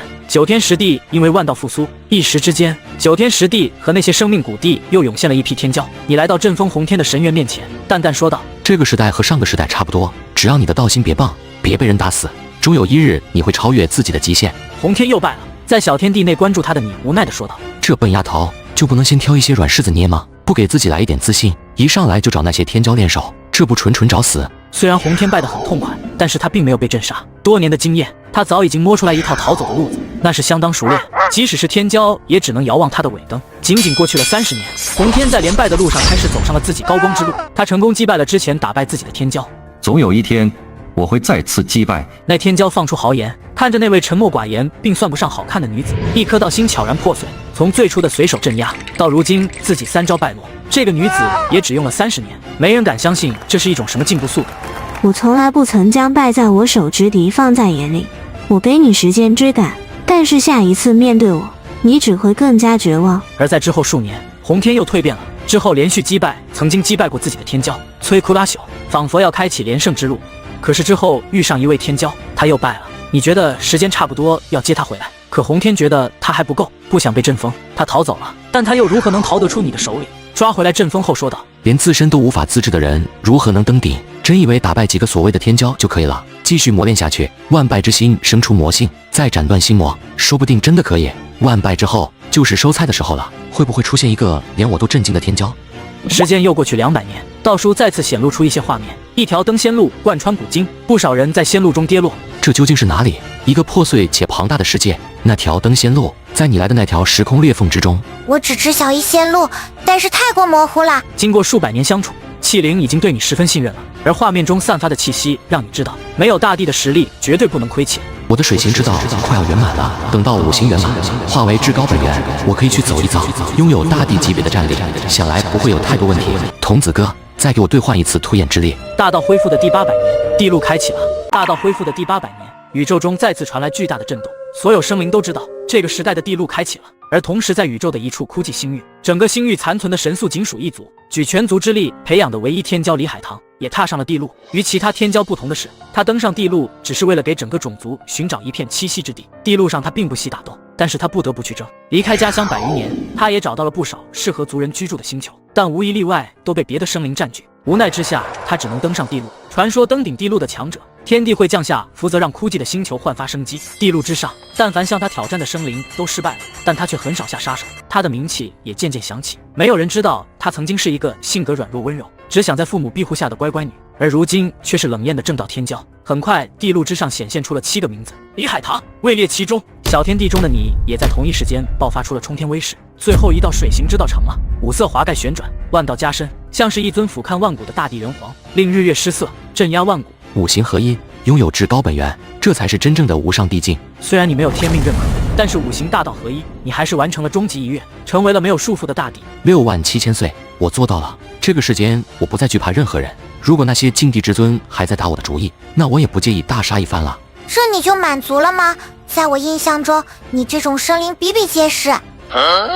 有意思，等我稍微稳固一下境界，我就随你去看看那登仙路。仅仅过去10年，天地突然震动了起来，再次唤醒了沉睡中的你。这一世也到了最终决战的时候了吗？谁会成帝？短短几天时间，7位正道者只剩下了3位。这一世的正道候选者们的差距似乎有些过大了。不知道这个时代会不会有禁地至尊出手干预？就在此时，高悬雷海之上的天命散发出了一阵强大的波动，3人饮下地劫，开启了争斗。而那风华绝代的女子更是霸道无比，似乎是直接无视了地劫，直接用宝瓶将地劫吞了进去，霸气无比。他们大战到了最激烈的时刻，禁地至尊又开始蠢蠢欲动。禁地终于又要出手吗？果然地路上有争斗，他们就不会消停。来自藏天岛的至尊吗？你忽略了那准备动手的至尊，反而看向禁地。古往今来，想要掀翻禁地的只有几个大帝能做到。或许有一天，那些禁地坐镇的生灵不胜几尊，我可以去尝试一番。对于禁地，你还是比较好奇的，为什么能够躲过岁月和天命的追查？还有禁地存在世间的秘密。在你恍神之际，3尊生灵战到了生死关头，禁地至尊终于出手，一名妖族天骄当场陨落，而另外一名食人族天骄成功挡下了禁地至尊的一击，但他的护身地气身上居然散发出9窍尸皇的气息。没想到这把地兵竟然借给了他的族人，但有上个时代无敌者的气息，他怕是无缘大帝了。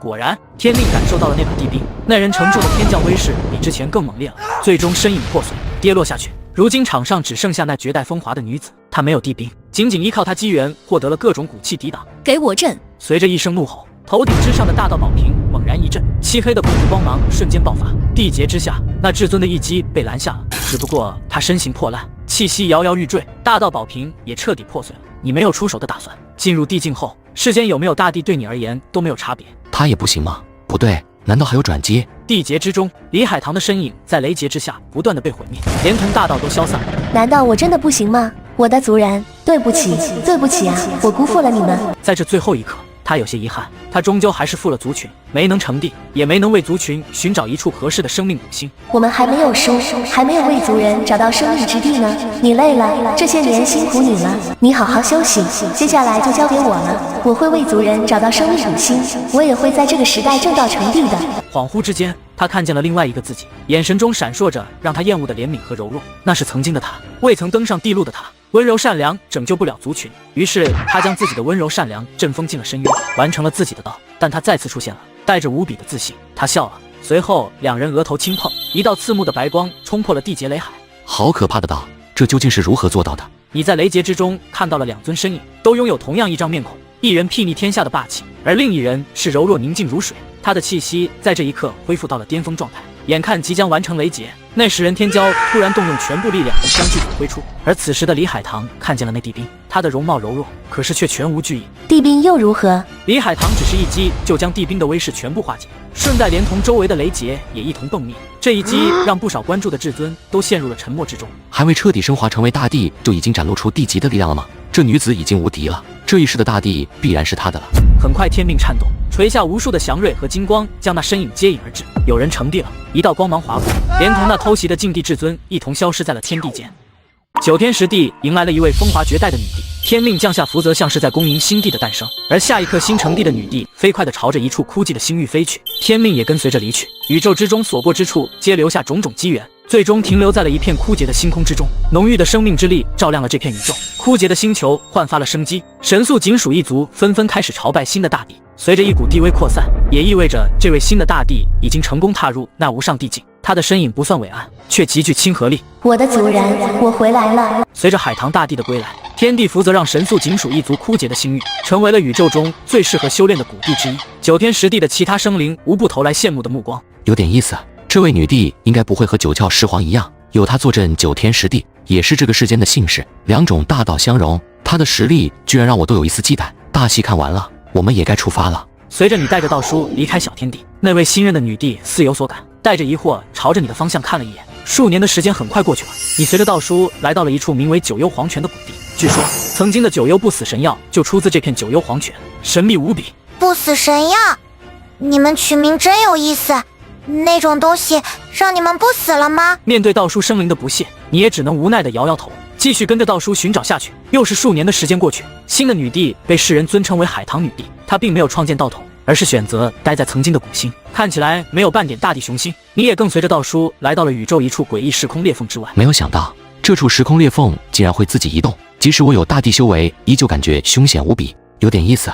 小不点，我们走吧。答应你的，我不会食言。进入裂缝之中后，你来到了一片浩大的世界之中，这里隔绝了一切气息，显得十分空洞和虚无。在这里无法汲取大道之力，纵然是一位大帝，深入这里迷失了，总有一天会被这里气息侵蚀，被消耗殆尽。你还是太弱了。呵呵，我只希望你记得来时的路。道叔没有搭理你，继续往前飞去。不知飞行了多久，虚无的空间突然看见了一处失去颜色的建筑，你伸手触摸，却没有任何实物感。这是不属于这一纪元的东西。带着疑惑，你动用五行大道，试图流转时间，查看建筑之前的信息。很快，建筑的黑白之色褪去，你看见了之前的样貌。究竟是何等的力量，让这方世界变成了现实与虚拟之间？在你喃喃自语之际，画面中一只漆黑的大手从地底探出，再次令这片区域失去了颜色。你立刻动用五色大道镇压。随着时间流逝，那个手掌早已不复往日威能，你很轻松就将其镇压。你在手掌中感受到了各种混乱、暴怒和不甘，像是万亿生灵融合在一起的产物。不祥之物。你不知道这手掌是这方世界破灭后的产物，还是人为的天灾。你没有思考太久，将它封印起来后，你离开了此地。毕竟你来此的目的并不是研究这个。不知过了多久，这片世界突然震动了起来，虚无空间诡异之事并不止这一处。远处一个被锁链困住的青铜躯体拦住了你的去路。别靠近，这不是你能触碰的，快离开！青铜躯体早已没有了生机，但是身上却散发着浓郁的地威。你本想躲着它，但那躯体却好像盯上你一般。不对，这个躯体没有意识，难道是我身上的地威？行，你是仙人，我给你让道。你主动熄灭了地威，青铜躯体也失去了目标，随之离去。这是什么强者的躯体？即便是去也有这般威势。小金啊，你到底还认不认识路？一路上无聊，你也给这个生灵取了一个名字。小金狠狠地瞪了你一眼，猛然间爆发一股波动，向前疾驶而去。好不容易追上他后，发现小金停在了一口古井旁，井口蔓延的黑气让你的大道都凝滞了起来。而在古井之后，有一条被群山横断的登仙路。自从你跟随道叔来到一处与世隔绝的空间后，你见到了被群山横断的登仙路。你看不清全貌，却也能感受到那座群山的巍峨与镇压一切的力量。即便你是一个地级人物，也不由觉得自身的渺小。这不是曾经傲天大帝走过的那一条，而且仙路之上的危机也被这群山所阻挡。这是谁的手笔？为什么要阻挡这登仙路？带着好奇，你一路飞驰，想要看得清整个登仙路的全貌。不知飞行了多久，你来到了一处破碎的虚空中，无数的世界碎片围绕着一颗金色光柱，而旁边巨大的山峰洒发着不属于大道的法则，拦下了这条登仙路。两种力量保持着微妙的平衡。登仙路危险，但是这座玉京群山的气息丝毫不比它差。小金，这群山就是你之前待过的地方吗？小金双眼迷茫，随后受到某种召唤一样，朝着金色结界中飞去。你也连忙追了过去。进入金色结界，小金没有任何阻拦，直接飞到了山上。想要从山脚登山吗？玉石山的危险并不比登仙路差，不过我现在都已经地级了，不至于把我秒杀了吧？你动用全部力量，终于踏上了那山脚，随后就是一股灭世之威袭来，时时刻刻都在消耗你的大道法则。这种威压应该和登仙路相差无几了吧？但如果只是这样，对地级生灵有阻碍，却不至于不可抵抗。思绪间，一道金色气息突破了青光的阻碍，降临在了玉京群山之中。他手持金色长枪，散发着恐怖的气息，如同天威浩荡。胆敢！不等他出手，你使用破灭之斧直接劈了上去。金色天神身影消散，像是从来没有出现过一样。只是一道烙印。你继续一步步朝着山顶登去，而小金则在山间畅游无比。他身后跟着的居然是一株不死神药。这里竟然有一株不曾被记载的不死神药。你疯狂地向着小金传信，希望他能将那株不死神药拐带回来。只可惜小金没有半点反应，如同脱缰的野马一般。眼见你要继续登顶，一条金龙显现出来，拦在了你前面，并说道：“信物拿来。”什么信物？见你没有拿出信物，一道仙光朝着你袭来。这是太初之光，9天10地都没有几缕的仙光之一，在这里居然铺天盖地。纵然此时的你已经是地级生灵，但什么防御在仙光之下都多余了。你瞬间就化成了鲫粉，仙光散发的几个符号让你冥冥之中洞悉了其中之意。天上白玉镜，12个物场。随着仙光将你的躯体击毁，掉落在山底的只剩下几个大道光团。你立刻动用五行路之一道和第3道冰修复身躯，最终潮汐之力将你的身躯重新凝聚。但短时间你无法动用地级力量。白玉京，古老记载中不是仙人居住的地方吗？我一个地级生灵，连山脚都不能上去，就算傲天来了，怕也不行。你遭受到了重创，需要很长一段时间才能恢复。无奈你准备返回小天地继续进修。那生灵说的信物是什么？算了，也不算白来一遭，等下次做好准备再来探探。你刚走不久，小金突然就跟了上来。我还以为你留在那了呢。话说，你怎么不把不死神药拐带出来？你说的是哪一株？那可都是我的挚爱亲朋手足兄弟，你别想打主意。哦，我懂，给加钱，哈哈，等着吧，我会再回来入住白玉京。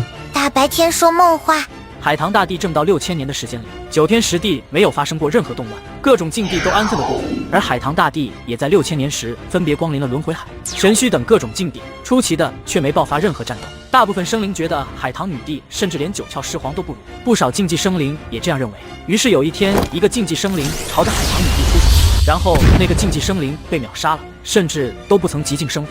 这一次还让那些躲在禁区的生灵认识到了女帝的真正恐怖。海棠女帝在格杀了这头禁地至尊之后，似乎察觉到了什么，飞快地朝着一个方向飞去。小不点，信物究竟是什么？你既然愿意出来，总得说点什么吧。小金在装傻充愣，并不言语。不知道又飞行了多久，你终于感受到了9天10地的气息。飞出裂缝后，你也不由得松了一口气。终于出来了，这破地方一直消耗我的本源，又无法补充，难怪会有那么多地级生灵迷失在里面。来到外面后，躯体自主开始吞吐天地灵气，无数的星光和生命精气被牵引而来。很快，一股地威复苏，顷刻间就将这片星空笼罩。一个看着温婉宁静的女子出现在你眼前。我没想到当时大帝竟然会在这里堵我，怎么想要镇杀我这种异类，为世间除害，增添一笔大功绩？然而那位女子大帝脸上只是淡淡一笑。我无意与你为敌，只要你不刻意伤害9天10地的生灵，禁地至尊也好，黑暗生灵也罢，我都不会主动动手。此话说完，你竟有一丝看不透他。在你地区遭受重创最虚弱的时候，海棠女帝找到了你，本以为会爆发一场大战，不曾想她并未对你出手。你不对我动手，却在此地堵我，所谓何事？我别无他意，只是对你有些好奇。当初成帝之时，我曾感受到一股你的气息，所以特来相见。听闻此言，你也察觉到这女帝的不凡。大帝修为隐藏气息，也不是一般生灵可以窥窃的。你与那些至尊生灵不同，你身上没有腐朽的气息，也没有岁月的气息，不属于自斩至尊那一类，就算尘封也不会太过久远。我想你该是近代的另类无敌者，是上个时代，亦或是傲天大帝的时代。你没想到这个海棠女帝心思如此细腻，不由得重新对她审视起来。距离你正道成帝过去了多少年？6500年。什么？已经过去了6000多年？我似乎在里面并没有待这么久啊。你从那处时空裂缝之中出来，可否告知里面的情况？想要知道就自己进去看看。我不能离开9天10地，既然你都在里面逗留了那么久，想必裂缝之中的世界并不简单。成为大帝，我有责任守护我存在的时代。你是一位无敌者，我希望如果世间有劫，你可以出手1、2。我不爱多管闲事，而且你能拦住他们多久？1世、2世还是3世？曾经的九窍石皇也说过要肃清世间的黑暗，可结果呢？他或许已经成为了世间的至尊之一，那么你怎么又能保障你晚年的时候会不会做出同样的事情？如果真有那一日，你来杀我，哦，等等，原来你是九窍石皇时代的无敌者。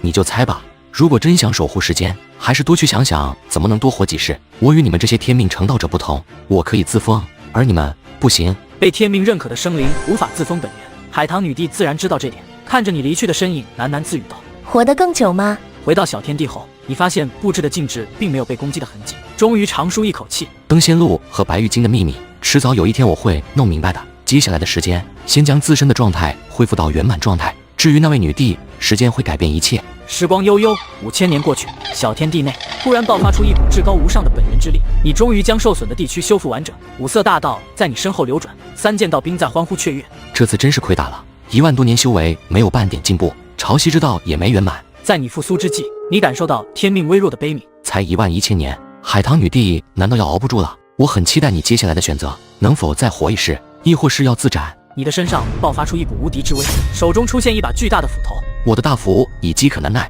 海棠女帝正道的第11000年，天命突然出现了衰弱的痕迹，在12000年的时候加剧，各种异象显现。很显然，当时大帝不止寿命无多，身体也出现了问题。很快，2尊竞技生灵出世，开始肆无忌惮屠戮生命谷地，仿佛就是对这位大帝的无声挑衅。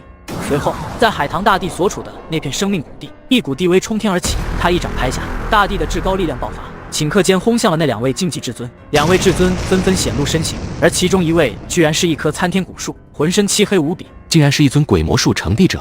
鬼魔树世间罕见，只要出现就会掀起动乱和黑暗，诞生之初便会遭到所有生灵镇杀。究竟是哪个时代让一尊鬼魔树成帝了？史书上没有记载啊。2位至尊并未极尽升华，却散发着无比强盛的至尊之威。本源充足的他们拦下了女帝一击。海棠大帝站在星空之中，双眼异常平静。我们曾经有过约定，我在世，你等不可在9天10地出世。区区你的而言，已经走上暮年，就算是巅峰又如何？真以为那些誓言能束缚我的？就是，无非是几片生命谷地，宇宙之大，这样的生命谷地何其之多，化为我等的血食，他们应该感到荣幸，亦或是你也想被我等分食？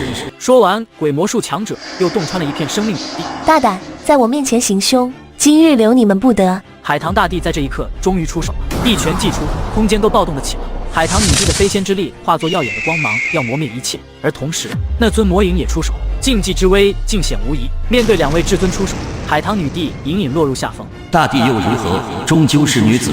而在小天地中的你却面露难色。原本我想除掉一名刚自斩的大帝，但现在嘛，杀谁不是杀？你刚携带蠢蠢欲动的冰道飞出小天地，海棠女帝就给你传音而来。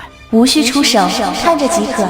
下一刻，那团原本还被压制的刺目白光，陡然之间强盛了数倍不止，压得两位竞技生灵没有还手的余地，逼得他们极尽升华。星空之中，只有一句话还在回荡着：我只是老了，不是死了。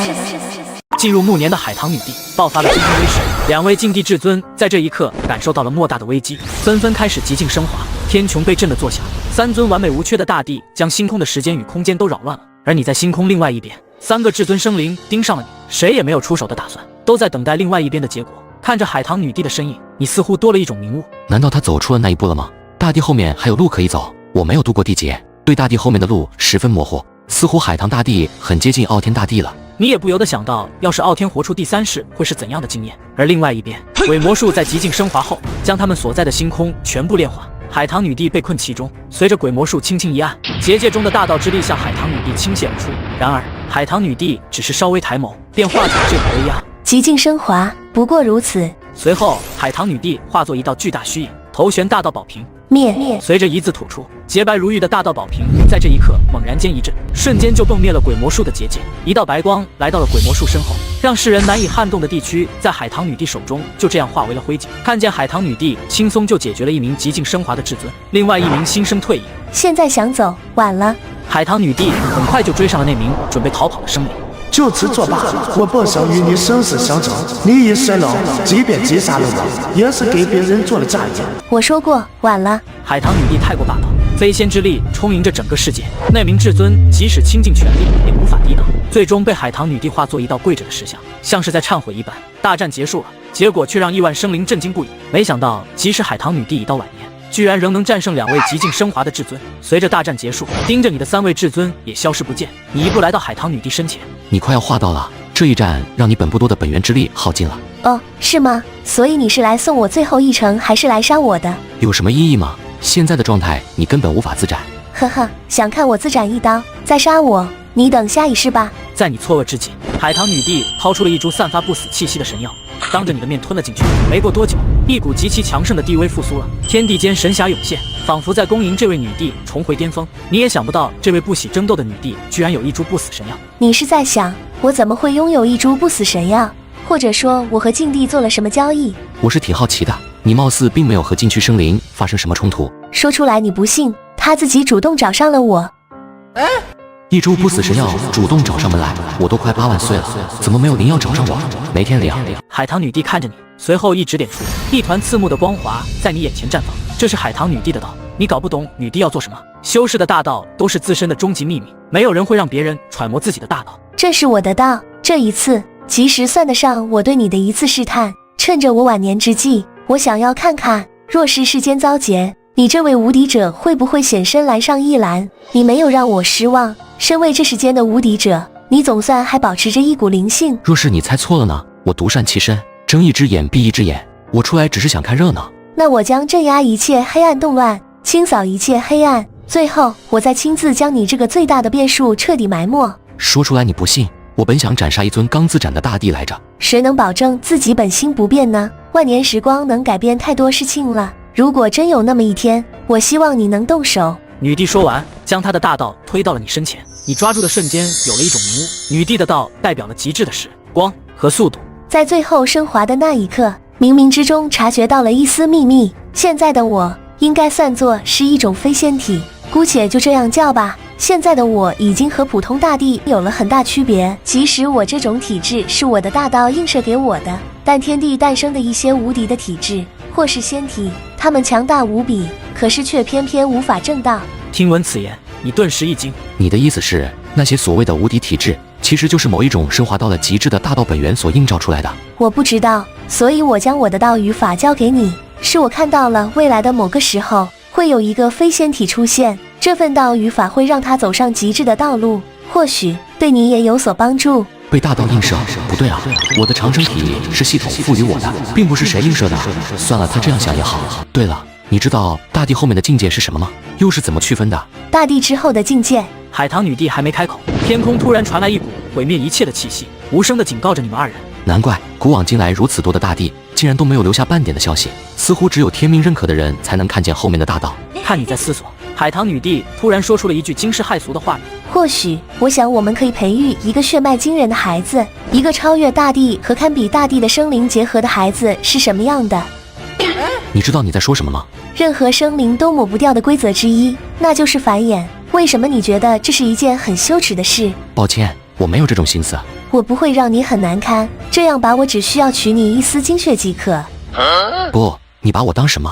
你万万没想到，活出第二世的海棠女帝居然想要和你有一个孩子，而你不仅担心自己长生的体质被暴露，更是不想再次触碰情感。我只需要取你一丝精血即可。不行，绝无可能。早知道先将你镇压之后再，毕竟你是这个世间我勉强能看得过去的男子。活了8万岁的你，万万没想到海棠女帝居然缠你身子。女帝有些惋惜，随后又说道：既然你不同意我的第一种建议，那你要不要听听我的第二种建议，随我去彻底覆灭一座禁地？你看着海棠女帝轻描淡写地说出这句话，感觉她和第一世似乎有些不一样了。你可知道古往今来能彻底掀翻一座禁地的大地是何等的惊艳？这世间又有几座禁地被彻底沉没了？覆灭一座禁地谈何容易？近几个时代，数位大地都对禁区进行了清洗，或多或少有些禁区已经大不如前了。你觉得这些禁地还剩下多少至尊生灵？如果能判断这些禁地中至尊存在的数量，只要找到最少的一座禁地，或许的确可行。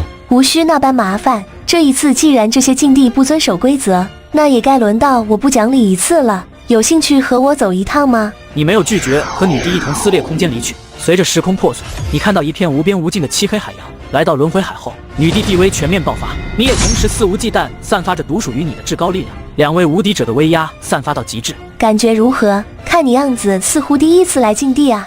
禁地倒是去过，不过这里似乎隔绝了9天10地的大道痕迹。不仅如此，连时间、空间都隔开了。这就是禁区吗？完完全全的独立天地。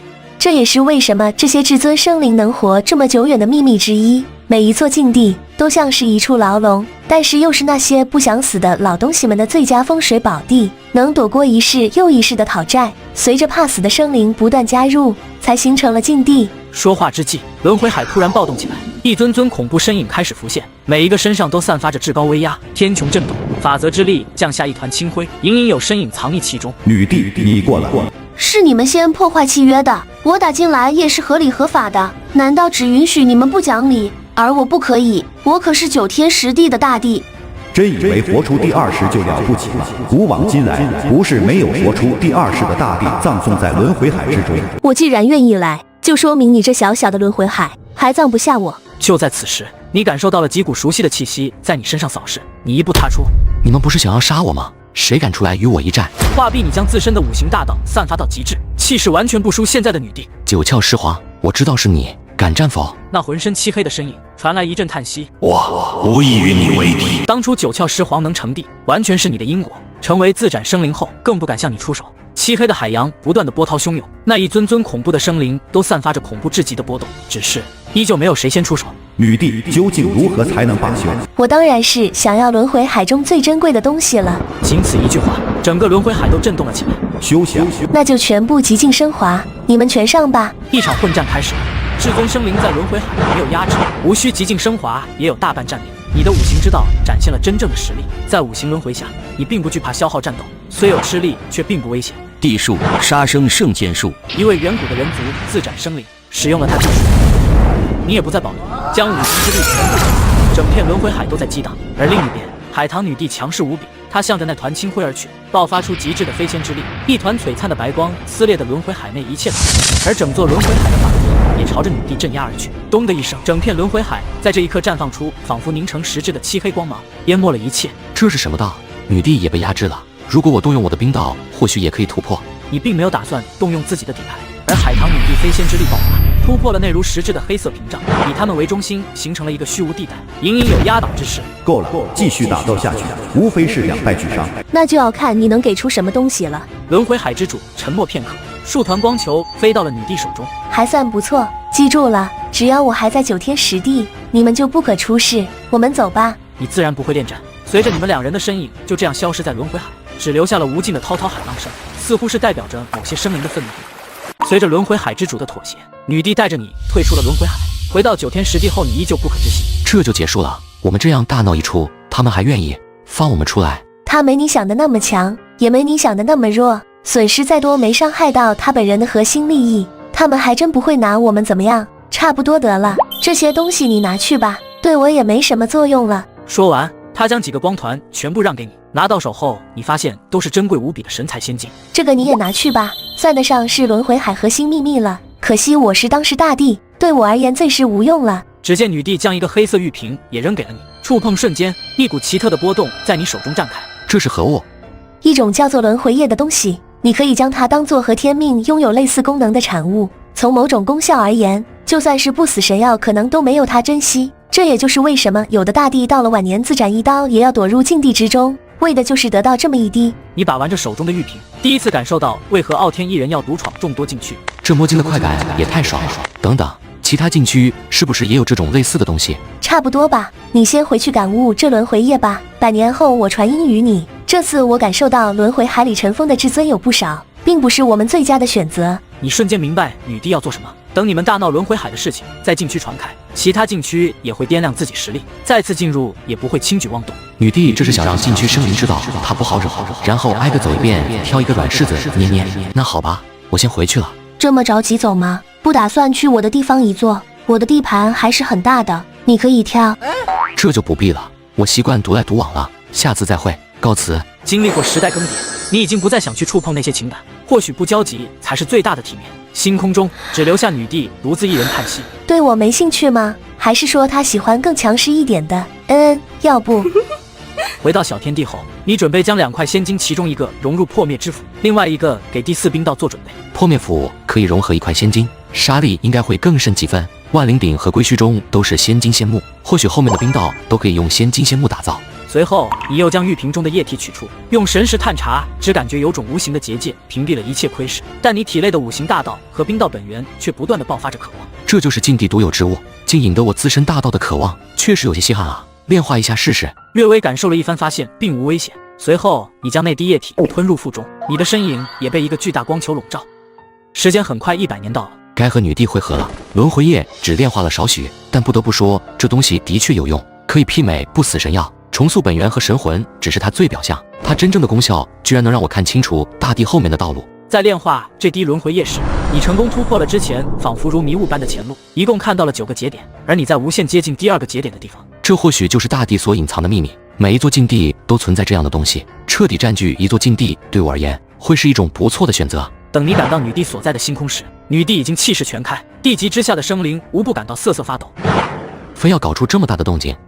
我只是想告诉他们，我要来了，让他们做好准备和选择。等会了，看来那东西果然对你有用。现在我都没把握镇压你了。100年时间，我能有什么改变？说正事吧。你接下来要去那座禁地，可是有他们的踪迹。这100余年，我已经找到了2个禁地，皆已经打上了天命印记，他们逃不掉。这就是天命成道的好处吗？之前傲天似乎也使用过类似的神通，另类成道比认证的大帝还是差点意思。我已经锁定位置了，跟我来。女帝直接大手一挥，撕开一个巨大的空间裂缝，你也钻了进去。再次睁开眼，你看见了一片浩瀚的星空。这里是吞星渊。海棠女帝向前而去，浑身散发着浓郁的地威和9天10地独属的天命之力，整片浩瀚的星海仿佛都暴动了起来，无数的星辰之力带着独特的法力，向着这位9天10地的女帝镇压而去。但女帝头顶大道宝瓶轻松化解了大部分威压。你们知道我们来了，所以这就是你们的选择。我吞星渊愿意退让一步，只要就此作罢。你在世期间，我会约束其余人等，不会现身。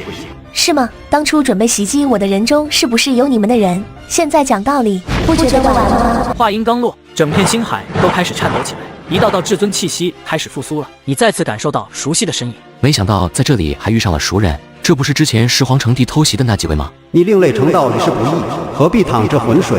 说起来，你和我等该是同类，何不入主禁地，尘封未来，或能等来城仙路的开启？大道路上，我们的敌手只有一个，那就是当世大帝，他才是断绝大道之人。古往今来，那些万古经验的无敌者，哪一个得以善终？到头来征战一生，也只能成为大帝的陪衬。他们话毕，你玩味地看着女帝说道：“他们说的好有道理，我竟然无法反驳。”听闻此言，女帝也玩味地看着你。哦，你想怎么样？我想入驻禁地也不是不可，但是这禁地之主的位置应该我来做。狂妄，区区一尊无敌者而已。我吞星渊不是没有镇杀过大帝。那就试试复苏你的万物星斗藏天大阵，看看今日我究竟能不能破开它。随着你和女帝降临吞星渊，整片一眼望不到尽头的星海之地彻底暴动。你带着五行本源冲杀了进去，即使面对数位至尊生灵，你也没有一丝畏惧。同时，整片星海都化为了一个巨大的阵法，漫天星斗之力爆发了，散发着禁忌杀机，瞬间就将你和女帝淹没了。女帝激发飞仙之力，竟是硬生生的将禁忌杀阵给撑开了。你从缝隙飞射而出，禁地之主并没有理会你的逃出，反而全力运行法阵，专心对付女帝。一阵大道波动，无数的星光突然暗灭了一样，只剩下一片黑暗了。女帝身上开始出现密密麻麻裂痕，并散发着大道之光，随后轰然破碎，又开始重组。在大阵的另外一边，一道完美无缺的地级力量在升华，很快又熄灭了下去。三尊至尊生灵同时打了过去，只见你单手提着一具没了气息的躯体，像死狗一样丢了下去。谁来？我给你们极尽升华的时间。你的语气霸道无比，背负双手，五行本源照亮整个吞星渊，那三尊身影都不敢相信你居然在禁地中斩杀了一名至尊。你是一个异类，但在禁地我等复苏实力更强，而你只会被消耗磨灭。随后你感受到又有几名至尊生灵复苏，在你体内两团冰道开始震颤了起来，带着一抹兴奋。这时间能将我埋葬的生灵还没有出现，一起上吧。话毕，整个禁地开始颤抖起来。只见此时化作光团的女帝，飞仙之力流转，冲破了吞星渊的禁忌大阵。原来你是在借我的禁忌杀阵锤炼自己的大道，是我失算了。如何？现在后悔了吗？罢了监后，只要你海棠女帝在世的一天，我吞星渊就绝不再现世。他挥动手掌，一团璀璨的星光从星辰之中剥离了出来。女帝接过星光，一道虚空裂缝出现，但是你们两人都没有离开的意思。你说罢了就罢了，你当你是谁？问过我了吗？你五色神威爆发，直接越过了海棠女帝，直视那位被星光环绕的神秘身影。这个男人可不归我管，他是他，我是我，并且我只是一介女子，该躲在男人的背后。加油啊，帅哥哥！整个吞星渊在这一刻犹如9天之上的神雷咆哮一样，你散发的气息又让几尊禁忌生灵复苏。你又上前一步，一道五色神威彻底绽放，仿佛要将这禁地推平一般。好一个无敌者！女帝我居然看走眼了，你们一鱼两吃，我希望未来你们也能如此强势。说完，一团璀璨的星光从那巨大的星辰之中脱落飘向了你。未来的事就不用你担心了，不知道这位禁地之主能否告知禁地的秘密，或许这位置你可以多做一些岁月。哼，如果再得寸进尺，那就与吞星渊一起沉没在无边无际的寰宇中吧。这一次看见你们诚意还不错的份上，就到此为止，希望你们能遵守承诺，不然我不介意再来一趟。刚回9天实地，女帝玩味地看着你问道：“听你口气，刚才好像真要掀翻禁地的打算，有何不可？可惜一个时代只能出现一个大帝，纵然是你这样的另类成道，可能数个时代都不见得能出现一个。不然这世间哪还有什么禁地，哪还有什么黑暗动乱？或许可以等到真正的鼎盛大势，就算是大帝，也不敢说能无敌于世间。”听完女帝的话，你陷入了一阵沉默。9天实地的史书曾经记载过一个超级大的盛世，一个无比惊艳的大帝，再加上数尊另类成道者，各种无敌体质大成，但黑暗动乱却频繁出现。当时的大帝战到了地血干枯，甚至都没办法活出第2世，无敌者的本源也被禁地掠夺一空，9天实地都被打残缺了，也被后人称为黑暗时代。超级大事，或许吧。我们接下来去哪里？我们直接去藏天岛。等你们2位来到藏天岛，藏天岛的禁地之主已经恭候多时。我藏天岛无意与女帝开战，只要你女帝在世的一天，我藏天岛绝不会再次在9天实地现世。说完就将藏天岛的独有之物落下，让原本准备唱黑脸的你也整个一点脾气没有。藏天岛恭贺女帝活出第2世。好说，同喜同喜。之后你们2人先后找上了仙魔矿、青铜仙殿、神墟等多个禁地，获得了各种宝物。打劫完毕，你再次回到9天实地，而女帝将大部分珍贵之物都留给了你。你得到了所有禁地的核心之物，海棠女帝只拿了少许仙金仙木。这一趟神墟应该是至尊生灵最少的一个禁地了。那就神墟吧，这些生灵欺软怕硬，天道好轮回，我们也是为9天10地的生灵除害了。我也是这样想的，但我需要炼制一些大杀器，时间不会太长，也不会太短，到时候我会通知你。对了，要不要去我的地方看看？这次你拿了如此多好处，着实你脸皮厚，也不好意思拒绝。在海棠女帝的圣地待了100年，多次对你动手动脚，都被你给防住。最接近的一次是你们封印修为一起喝酒，酩酊大醉的你差一点就着了他的头。好在小金及时将你喊醒，最终你偷偷逃出了圣地。你看吧，你的方法不管用，他根本不喜欢你，让我来，我能让你拿得到。你闭嘴！我这是怎么了？从女帝的圣地逃回来后，你第一时间研究上了禁地得到的各种核心之物，星辰万物水、神之类，每一种似乎都很神秘。小金，这些东西你知道来源吗？有些熟悉，但是我也不清楚，或者我想不起来。好了，想不起来就别去想。小金真是失忆吗？怎么感觉是有人故意封印了他的记忆？你看着各种禁地核心之物，犹豫了一下，最终你将星辰万物水吞入口中，一股不属于9天10地的法则涌现。之所以对大地没用，是因为不属于天命的产物吗？炼化对大地是互斥的。原来如此，我又看到了那条路。你进入了某种玄之又玄境界，你不知时间，也不知道岁月，仿佛所有的一切都消失了。你的世界只剩下了5行本源和12冰道，而另外一边的海棠女帝所在的生命谷地，万千大道浮现，女帝一人独自在阁楼之上沉睡，头上的大道宝瓶自主吸收着天地灵气，而她身后站着一个黑色虚影。突然宝瓶一震，霸道无比的气息开始浮现，海棠女帝也开始在2副面孔之中变化，显得极为妖异。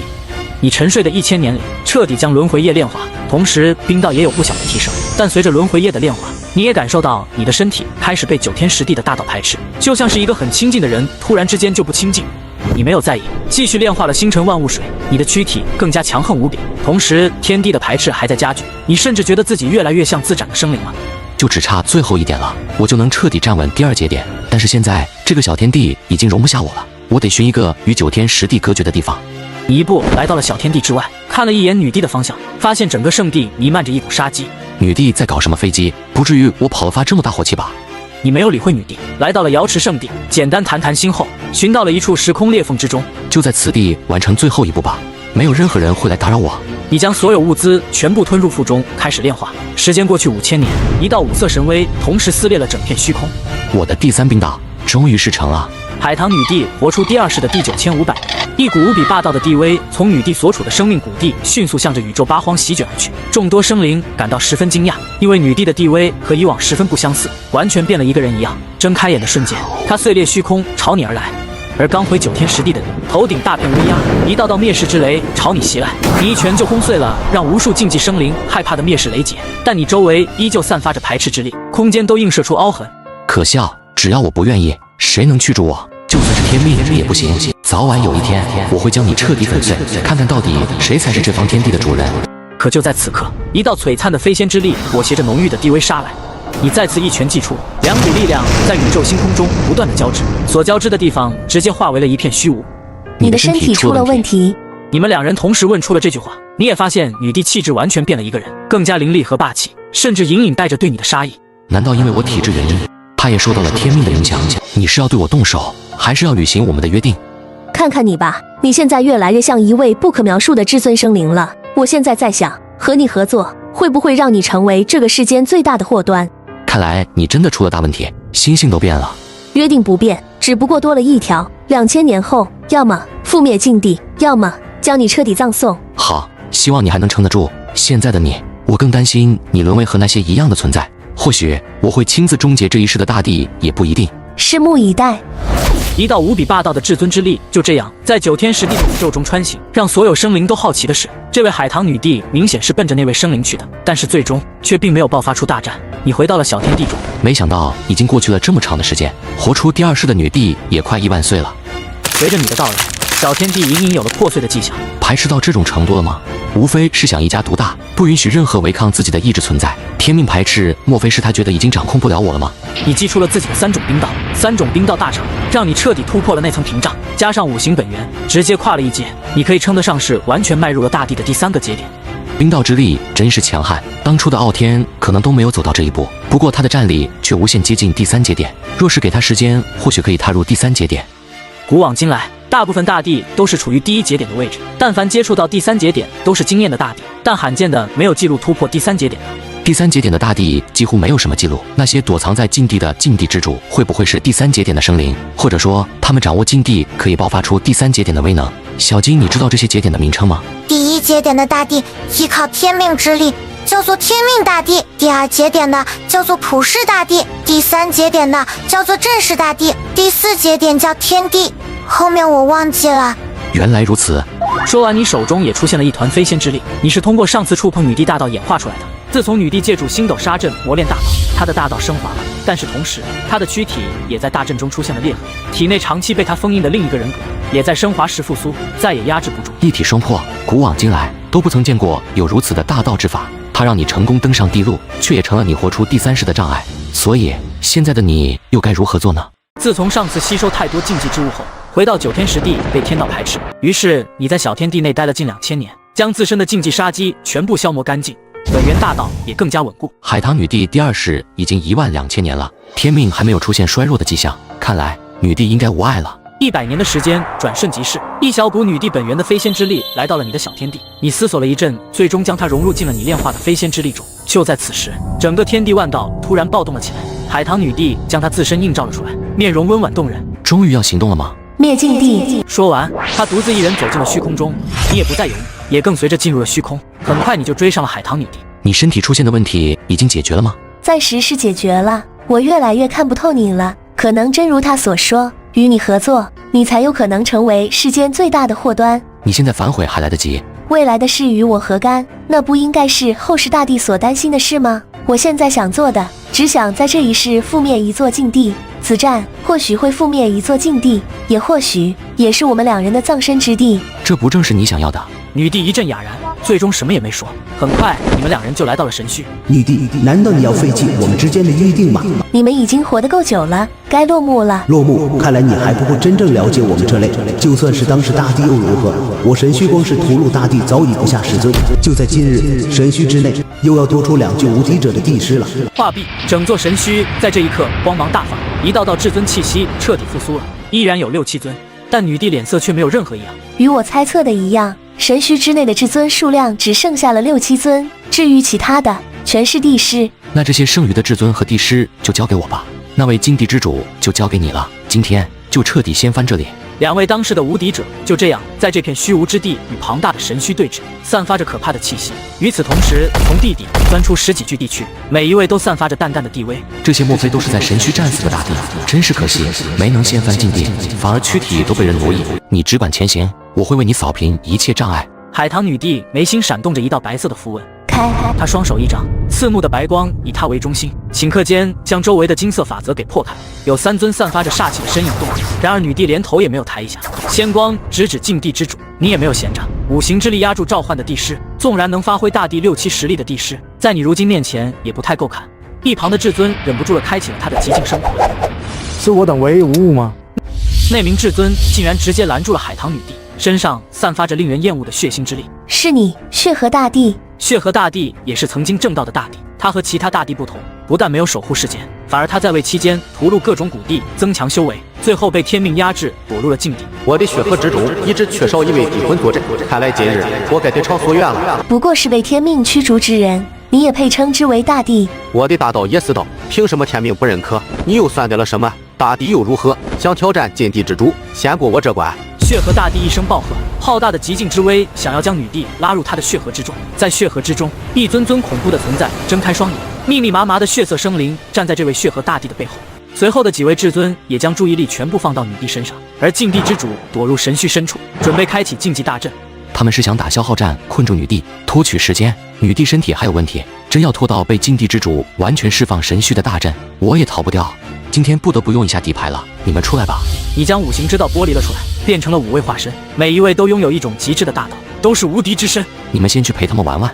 褪去5行大道的你，如同一个凡人来到了女帝身前。我说过，这里交给我，你放心去做你想做的事。话毕，你体内的冰道震动了一下，散发着恐怖的波动。是你，宝天大帝一战之人，不想到你居然活到了现在。该由我来终结一切了。知道你的身份后，其余至尊也不再留守，全部极境升华。神虚的动静太大，9天10地所有生灵都知晓神虚爆发了一场大战。而在宇宙星空的一处角落，一名沉睡的青年缓缓苏醒。这一世有大帝要对神虚动手了吗？或许我该出一份力了。之前的恩怨也该了结了。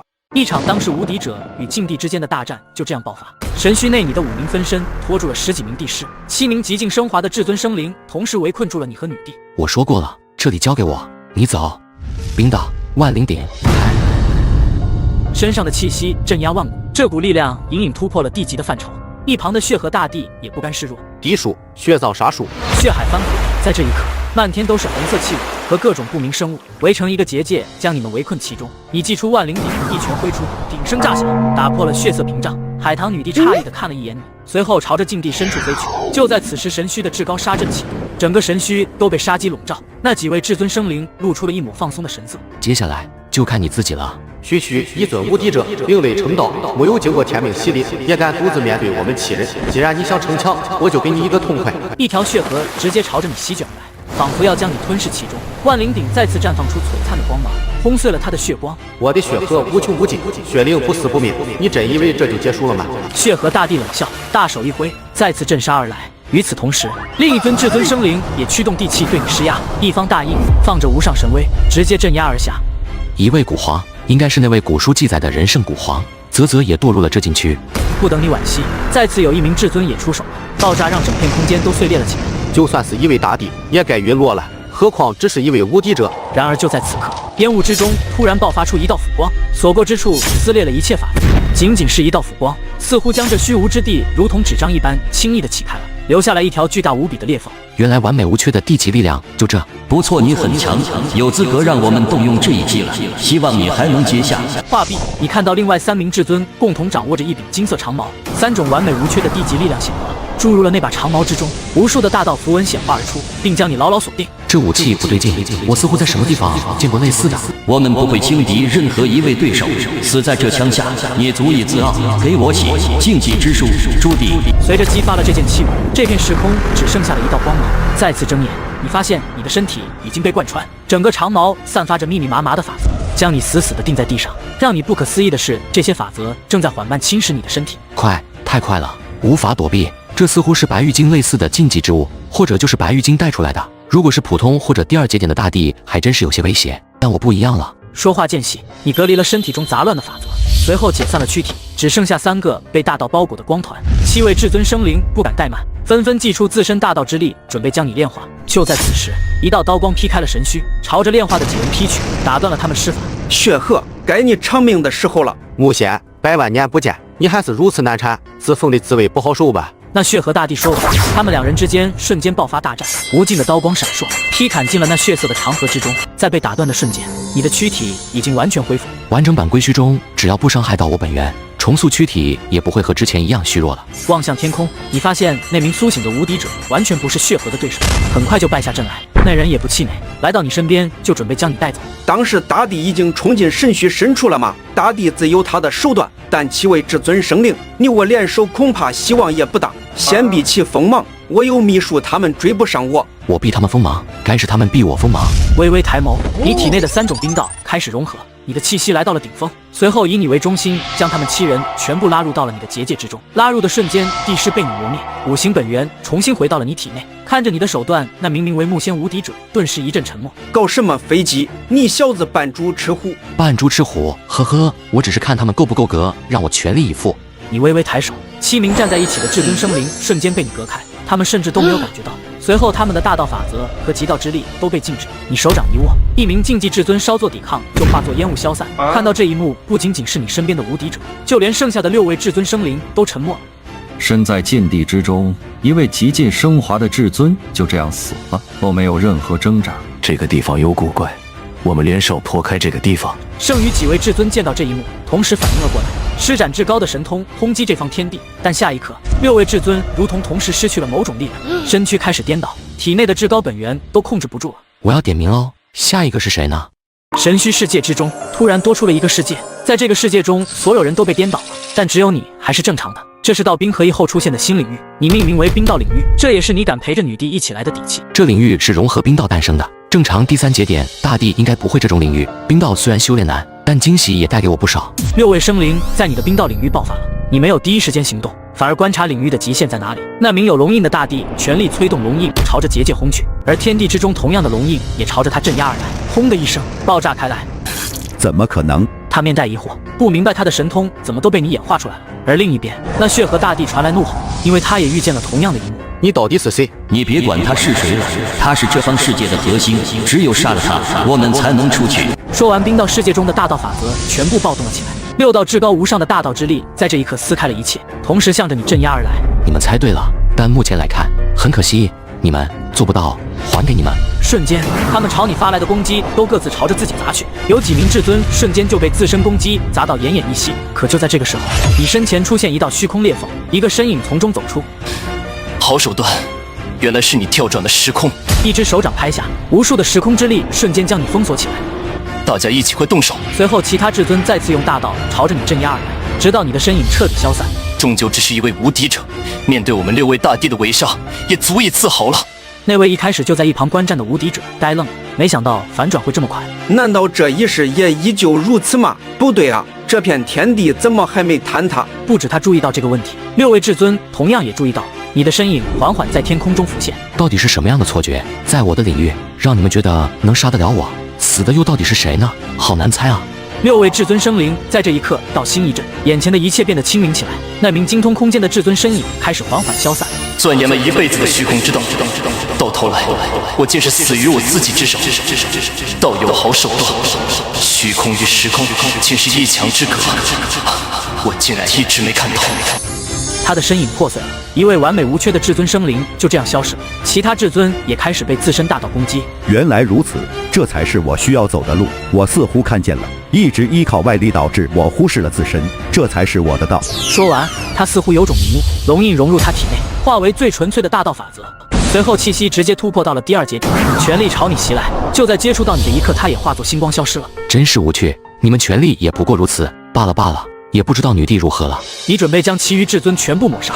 木仙突然对你说道：“请把血河大帝交给我，我与他之间有一段因果。若是我不济，被他所杀，还请你除掉这个祸端。”你随手掐灭其余3位，放开了血河大帝，他们大战在了一起。这无敌者居然是战王体，各种体质中也算是佼佼者了，还另类成道，将体质升华成了战仙体，有点意思。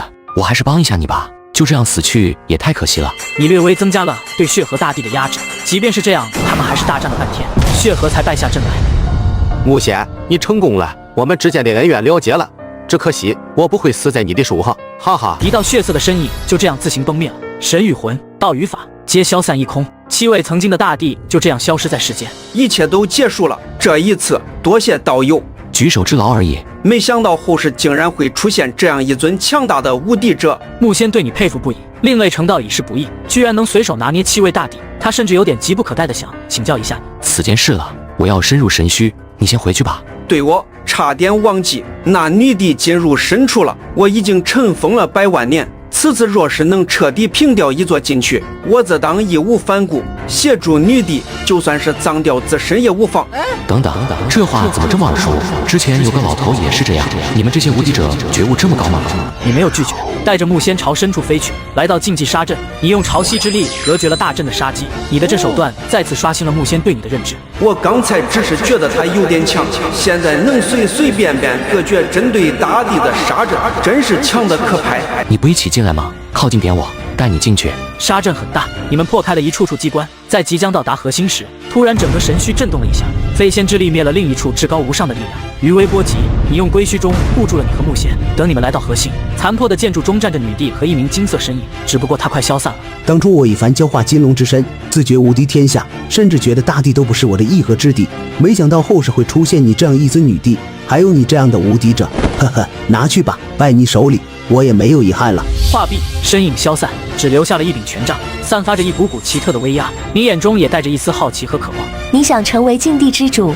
没有任何征兆，你带着无敌之力一步前行。木仙略微犹豫，化为一道战仙拦截在你们2人身前。你敢对女帝动手？难道真的想成为禁地之主？你知道这意味着什么？又会有多少生灵涂炭？你一巴掌直接将他拍飞到了不知道哪个犄角旮旯，而女帝眼神冰冷，隐隐散发着浓烈的杀机。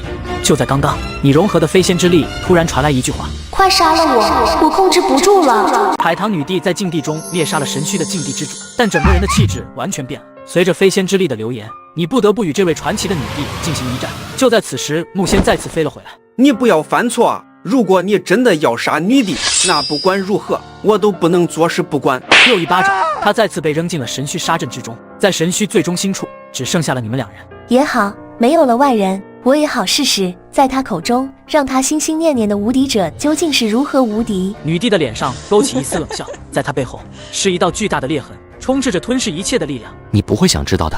你全力挥出一斧，朝着女帝砍去。女帝的大道宝瓶经过她用仙金炼制，威力远胜以往，整片天地都被你们打得支离破碎。地术极尽杀戮，给我震！你第一次看到这个状态的女帝，大道比以往完全不同，霸道毁灭，天地在颤抖。女帝背后一个巨大的黑洞开始不断扩散，灭杀着触碰的一切。站在中心的女帝仿佛就是这个世界的主宰。你将2件地冰融合进了破灭斧中，这也是你第一次用3冰道融合的破灭斧，空间都不断产生裂痕。冰道开天灭世，一道不可描述曙光仿佛贯穿了整个天地。那巨大的黑洞在这一刻连同大道宝瓶在内皆一分为二，像是整个世界都被劈砍成了2半。转瞬间，女帝又恢复了冷静，黑色的飞仙之力爆发。我知道你隐藏了飞仙之力，但是我又何尝不是呢？你也释放了自身的飞仙之力，天地间出现了一黑一白2种颜色。看来他对你还真不一样，连自身的大道都给予你，但这不是你的道，终究是模仿。给我看！黑色的飞仙之力占据了整个世界。他会的，我都会；他不会的，我也会。你就埋葬在这里吧，灭杀你，他的执念也该消失了。看！你微微一笑，身体散发一阵金光，归虚中开始流转时间，你又恢复到了巅峰状态。冰岛万界归虚，一边时空在坍塌，一边时空在恢复。然而女帝却无视了这种一切，直接踏着时空长河而来。在同一时空，竟出现了9位不同时间女帝。如果这是你最后的手段，那就可以落幕了。是吗？冰岛领域展开，领域展开的一瞬间，时空将女帝拉回到了现在，她的身影开始消散，直到最后一位女帝。这是领域，你领悟了领域，你比我更先走出这一步，或者说你进入那一阶层。怎么可能？我才是认证的大帝啊！那又如何？你犹豫了一下，最终将自身的全部道法凝聚到全身，朝着女帝而去。飞仙之力只是维持了片刻的破碎，女帝的身躯也随之瓦解，连同本源都磨灭了。神虚之中只剩下一个寂寞的身影和一座冰冷的王座。木仙的身影从远处而来，破开了一切，气势惊人。女帝死了，你为什么要这么做？她死了，怎么了？木仙身上爆发出一股战意，将自身大道推上了极致，却勾不起你丝毫兴趣，因为你发现了一股熟悉的道韵在流转。海棠女帝啊，海棠女帝，这是你无意为之，还是刻意而为？或许你早将我算计在内了，用必死来斩去自我，再次涅槃重生。女帝是死了，她又重生了。这是一个拥有她过去所有记忆的全新人格，而木仙实力不足，并没有发现女帝的异样，他依旧紧紧盯着你。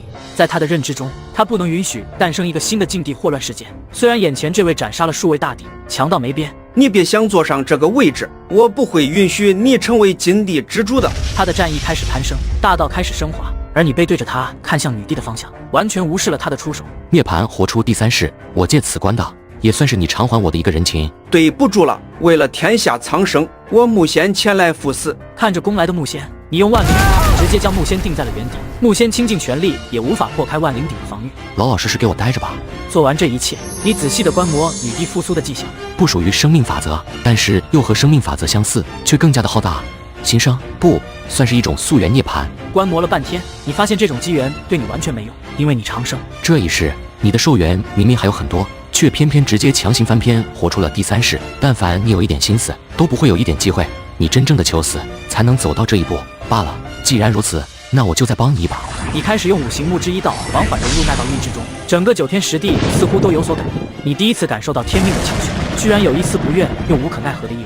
是女帝成功了，女帝击沉了一座禁地，女帝将神虚彻底覆灭了。在这一刻，9天10地和宇宙各地的生命谷地的所有生灵都欢呼起来。少一座禁地对他们来说就少一份威胁。古往今来，能覆灭禁地的大帝屈指可数。海棠女帝在历史上留下了隆重的一笔。也不知道过了多久，木仙终于反应了过来，女帝没死，应该是终活一世，我去留白啊！话说完，女帝飞仙之力复苏，一个身影缓缓浮现。在第一时间，女帝的双眸看向了你，目光平静、冰冷，甚至带着一丝陌生。而你也生出一抹惋惜的情绪。活出第3世的女帝，终究不是她了。我在惋惜什么？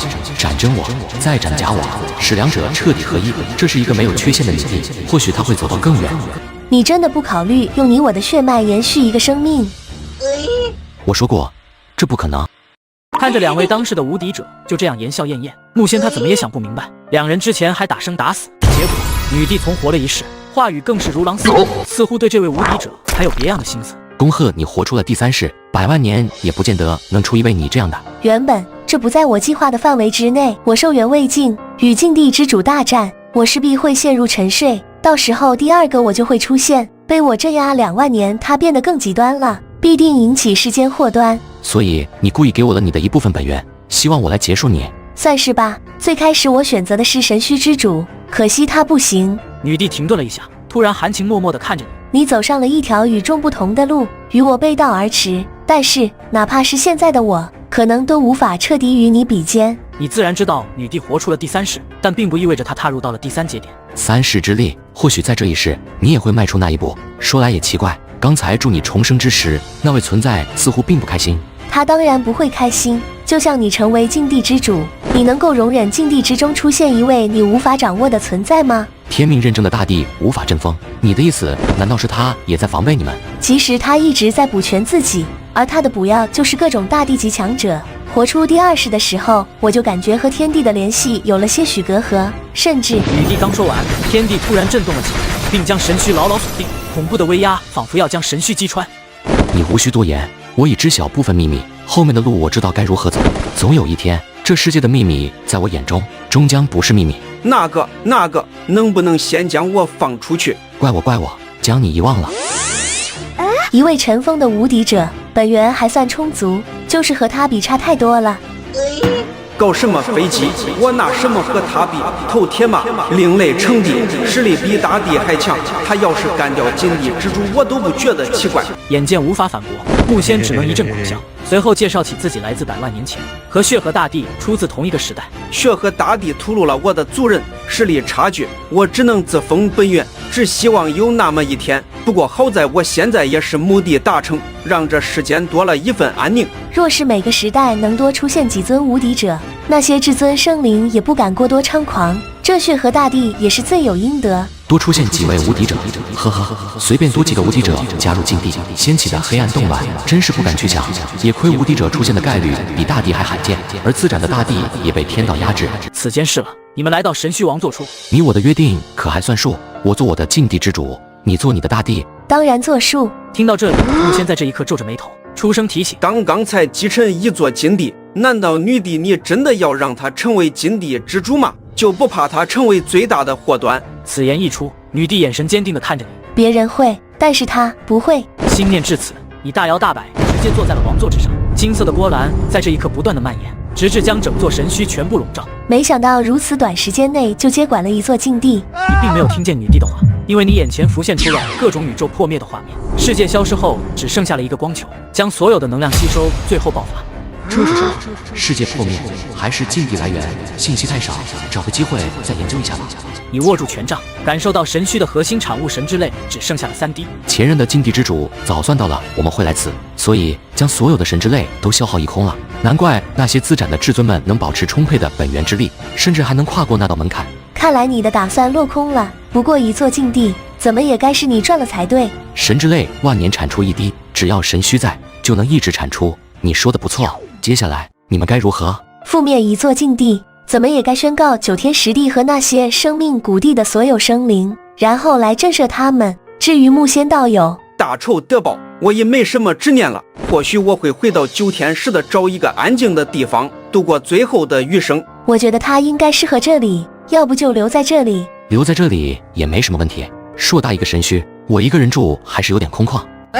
你们2个到底有没有听我说的？我没有人权是吧？我才不要做这尊生灵。女帝，你这是助纣为虐。你留在这里，或许可以好好看着他。你不是不信任他吗？等到未来他若是成为祸乱，你就趁机镇压了他，然后夺权。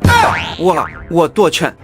或许你并不明白禁地的力量。想一想，那些大帝至尊自斩为什么要来这里？这里可以延缓你本源的流逝。9天10地真有动乱，你也可以出去镇压，做贡献。最后，海棠女帝离去了，木仙也暂时跟随而去。你将神虚隐藏了起来，看着破破烂烂的世界，动用权柄，你重新按照小天地的方式塑造了一处地方。还是这个样子舒服。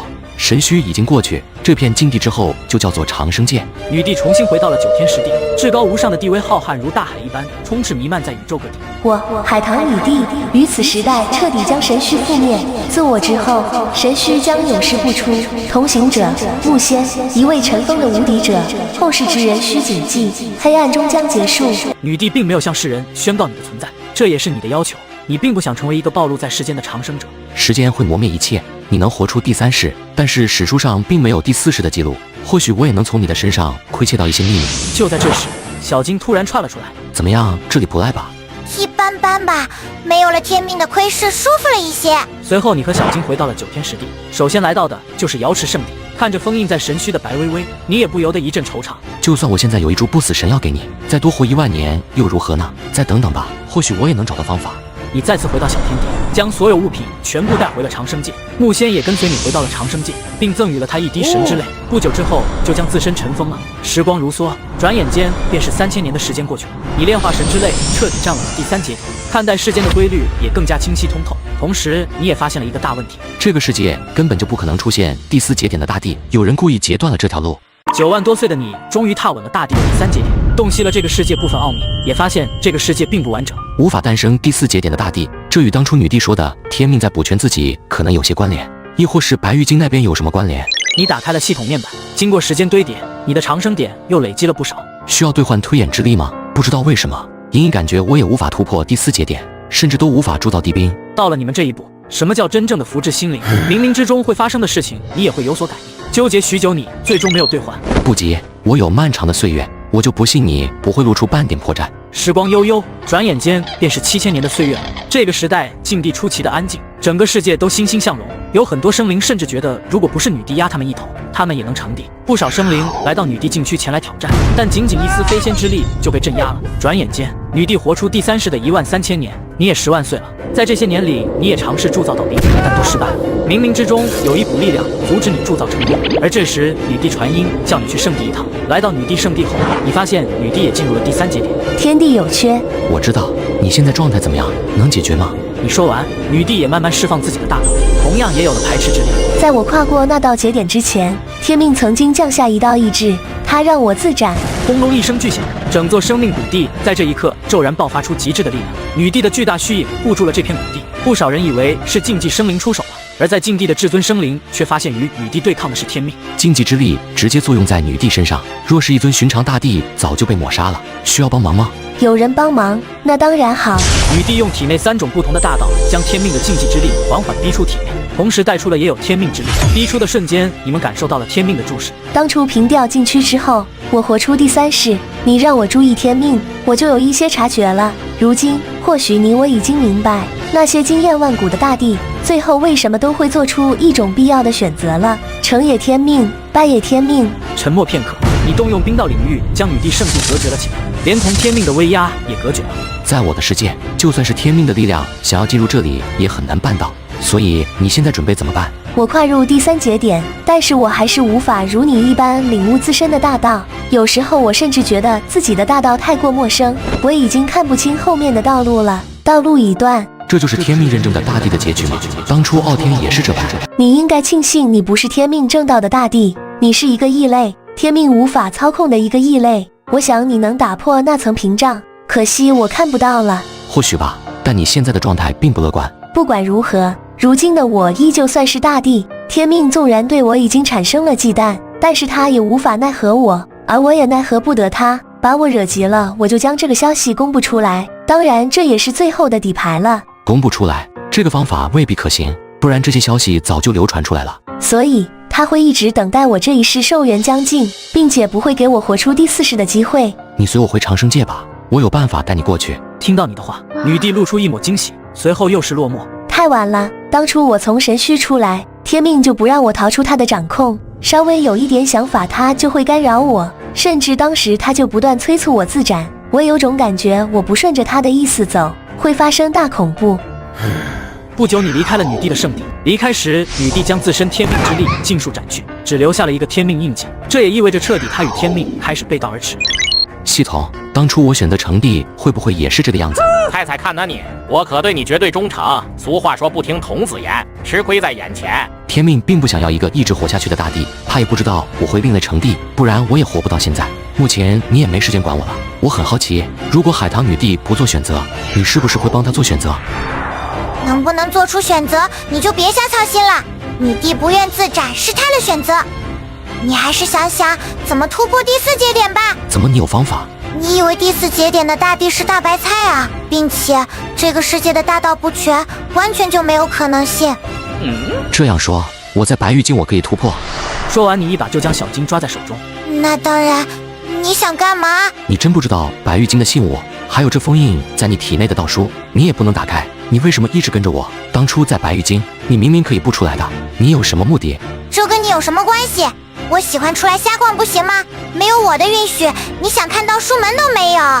我给你2个选择，一是自己麻溜的飞出长生界，第二就是让我翻看这本道书的内容，里面可能记载信物存在的地点。我不知道，白玉京信物我也只有一点模糊的记忆。想要白玉京信物，这本道书必不可少。强行打开道书必毁，你就不能给我一点时间吗？我可能现在还没记起一些事情。还有，你别赶我走嘛。我就炸一下你，没想到你真不记得。放心，我不会赶你走。至于你想什么时候走都是你的事，慢慢想吧。或许白玉京也不是唯一的出路。随着女帝展开天命之力，意味着彻底与天命划分界限，但保留的天命印记仍然无法诞生新的大帝。天命怒了，却也无可奈何。天地有缺，万般大道皆宛若枷锁，纵使大帝也无法摆脱这个问题，在短时间内恐怕是很难解决了。你抬头望着星空，微微皱了皱眉，但很快又松缓了下来。兵来将挡，水来土掩，倒也无需过分焦虑。系统给我长生，我等得起，就是不知道天命会给你使什么绊子。转瞬间又过了1000年，你已经彻底放弃炼制第4道冰的想法，因为你没见过第4节点，道路又被遮蔽，你只能将希望寄托在道书之上。小金啊，小金，你什么时候能想起来啊？9天10地的天命也是，若是容不下我，干嘛不放我出去？你也尝试寻找天命，但是可惜在他的世界，你根本没有机会。时间又过去100年，宇宙之中突然出现了一块隔绝一切的地带，不断的吞噬各种星域。带着疑惑，你率先来到这处诡异之地，海棠女帝也随之出现。能否看出来什么？这一股气息太古怪，恐怕只能强行破开。天命怎么会容忍出现这种东西？谁知道？既如此，那便破开它。你倾尽全力祭出巨斧，女帝也同时激发了大道之力。面对2位跨过第3节点的大帝至尊联手，即便是所谓的净土，也会在瞬息间被点穿。但这片诡异之地也仅仅出现了一丝裂缝。你与女帝同时选择了进入，四周一切昏暗一片，犹如寂夜。又是这种地方？你来过？之前你不是去找我那次，问我裂缝之中有什么吗？那片天地也是这般，没有生气，也没有一丝能量。此地确实诡异，无法恢复本源。既然如此，我们分头找找看看有什么线索没？需要联系，用你手掌的飞仙之力即可。你也十分赞同。分开不久，小金就迫不及待地钻了出来。怎么这里是白玉京？不是，这里不是白玉京，但是我感受到完整的大道法则气息。什么情况？这9天10地中，居然出现了完整的大道法则。你来不及震惊，女帝方向突然爆发了一场大战。是有人与女帝动手了，还与女帝旗鼓相当。我好像记起来了，这是来自古老纪元禁地轮回禁地之主大日妖皇的大道气息。这不是本体，这是一道分身。而女帝这边，大道宝瓶全力催动，3色光霞狠狠地将那一轮大日镇压了下去。你还好吗？这是一具分身，他跑了，我能够感觉到他掌握的大道法则是完整的，与9天10地完全不同，似乎来自轮回禁地。这是古老纪元禁地。你准备怎么办？需要我帮忙吗？听到此言，女帝突然笑起来。不必了，这是他给我选择的路。9天10地遭遇到了古老纪元禁地的入侵，这大概率就是天命暗中引导，想要借助大日妖皇之手，将我或者你这个异类给解决掉，一起去不正中了他的计谋。但是你一个人前去，你是指导我的，我和你不一样，我有私心，但更多希望世界能延续下去，这也是我和你不一样的点，而天命也看中了这点。听闻此言，你沉默了。每个人都有自己心中的执念和信念，于是你不再劝说。放心吧，我可是海棠女帝，尚未真正交手，孰胜孰负还不一定呢。看着是杀局，或许是我的一个机会呢。在你愣神之际，海棠女帝突然窜到了你身前。要不趁着现在，咱俩生个猴子。女帝终究还是选择进入了纪元禁地，而你则是怀着一丝沉闷的心情回到了长生界，因为她此行几乎是9死1生。看着手里留给你的一部分天命印记，你压制住内心的情绪，并让系统开始推演。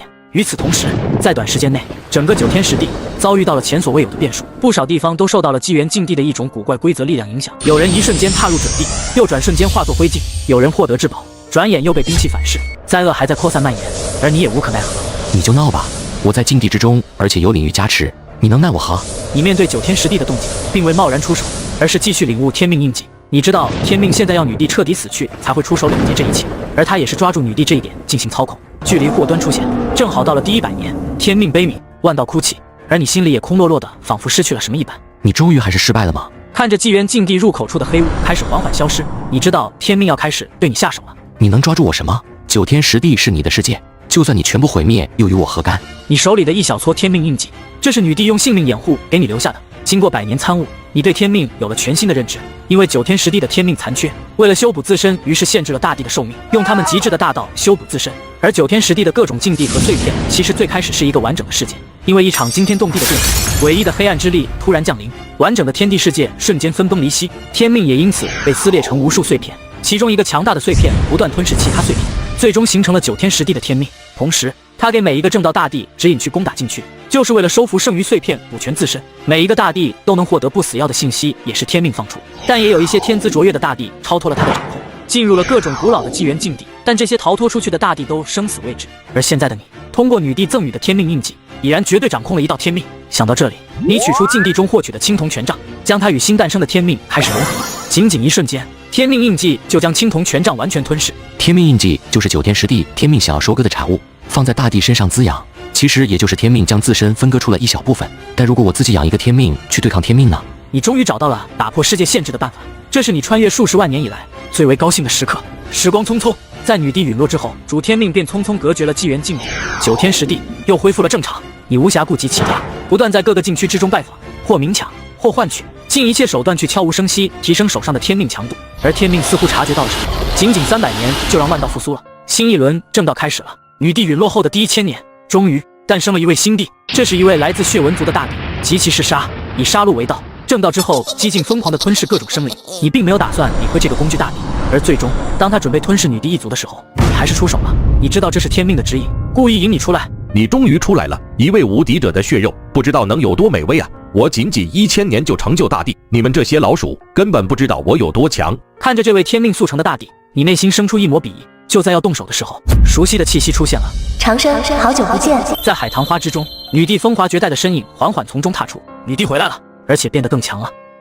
大道，完整大道，我知道打开道书的方法了。听到小金的提示，你顿时一惊。你没想到女帝突然回归，在纪元禁地又发生了什么？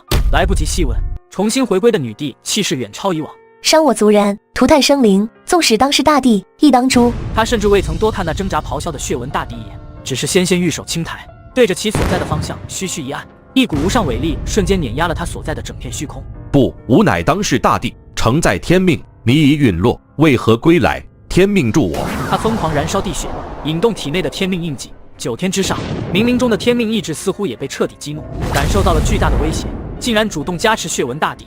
他的身后突然多出来多种大道，是之前9天10地积累了无数无敌大帝的天命印记，其中赫然就有傲天大帝的身影。天，那是傲天大帝的头影。此刻众生站立，目睹这万古未有之奇景，仿佛看到了古史中的帝者集体归来，进行征战。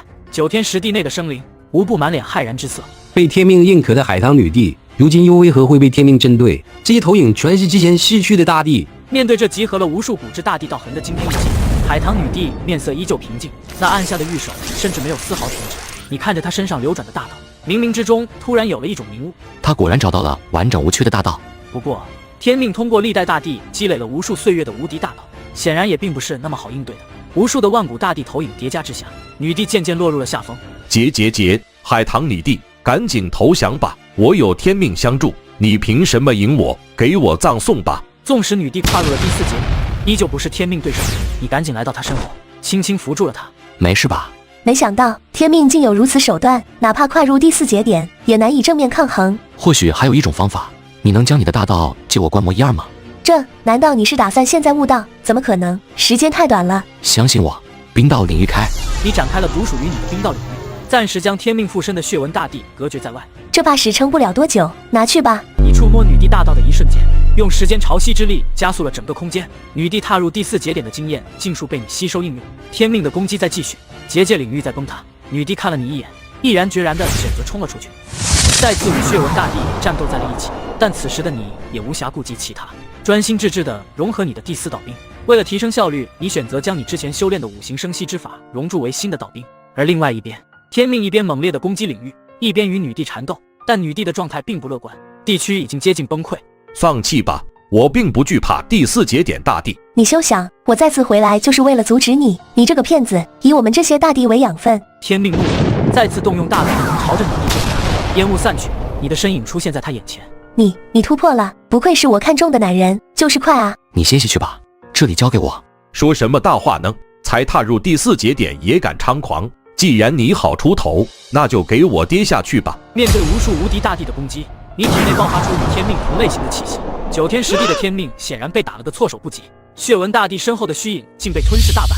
天命，你居然有天命，怎么会有狼种？不！在他惊恐之中，9天10地的天命突然逃窜出去，而你瞬间镇杀了血纹大帝，整片天地陷入了死一般的寂静。一位当系大帝在天命全力加持，唤醒历代大帝头影相助的情况下，竟然被一斧头给劈死了。女帝跟陈长生居然都做到了，摆脱了天命，打破了万古限制，走出了自己的路，掌控了完整大道。你竟然还真找到了应对他的办法，当时我也是死马当活马医才给你的。是的，我发现这里面的秘密，于是我让他吞并了大部分禁区，有了与天命对抗的资本。他吞噬掉天命大部分无敌之道后，目前已经能有一战之力了。9天10地，无数目光聚焦于星空下那并立的2道身影，没人敢相信你们居然要对天命下手。天命之力逃窜回天地之后，天地间弥漫着一股压抑至极的毁灭气息，但你们并没有准备放过他。通过天命之间的互相吸引，找到了逃窜的天命，在女帝联合之下控制并让新的天命吞噬了他。小金这个时候身体也开始散发金光，一道枷锁缓缓打开。天上白玉京，12楼5常，仙人扶我点，结发受长生。天命新力，仙路重开。凡入道书金榜者，可入白玉京。伴随着金榜道书光芒绽放，各种榜单逐一显现，一场场前所未有的机缘造化就这样降临在了9天10地，而你和女帝的名字赫然在其中。白玉京被截断的路重开了，之前压住的群山也不见了。这片世界暂时无恙了，新诞生的天命会和之前一样吗？我收服了他，你可以理解为我才是真正的9天10地之主。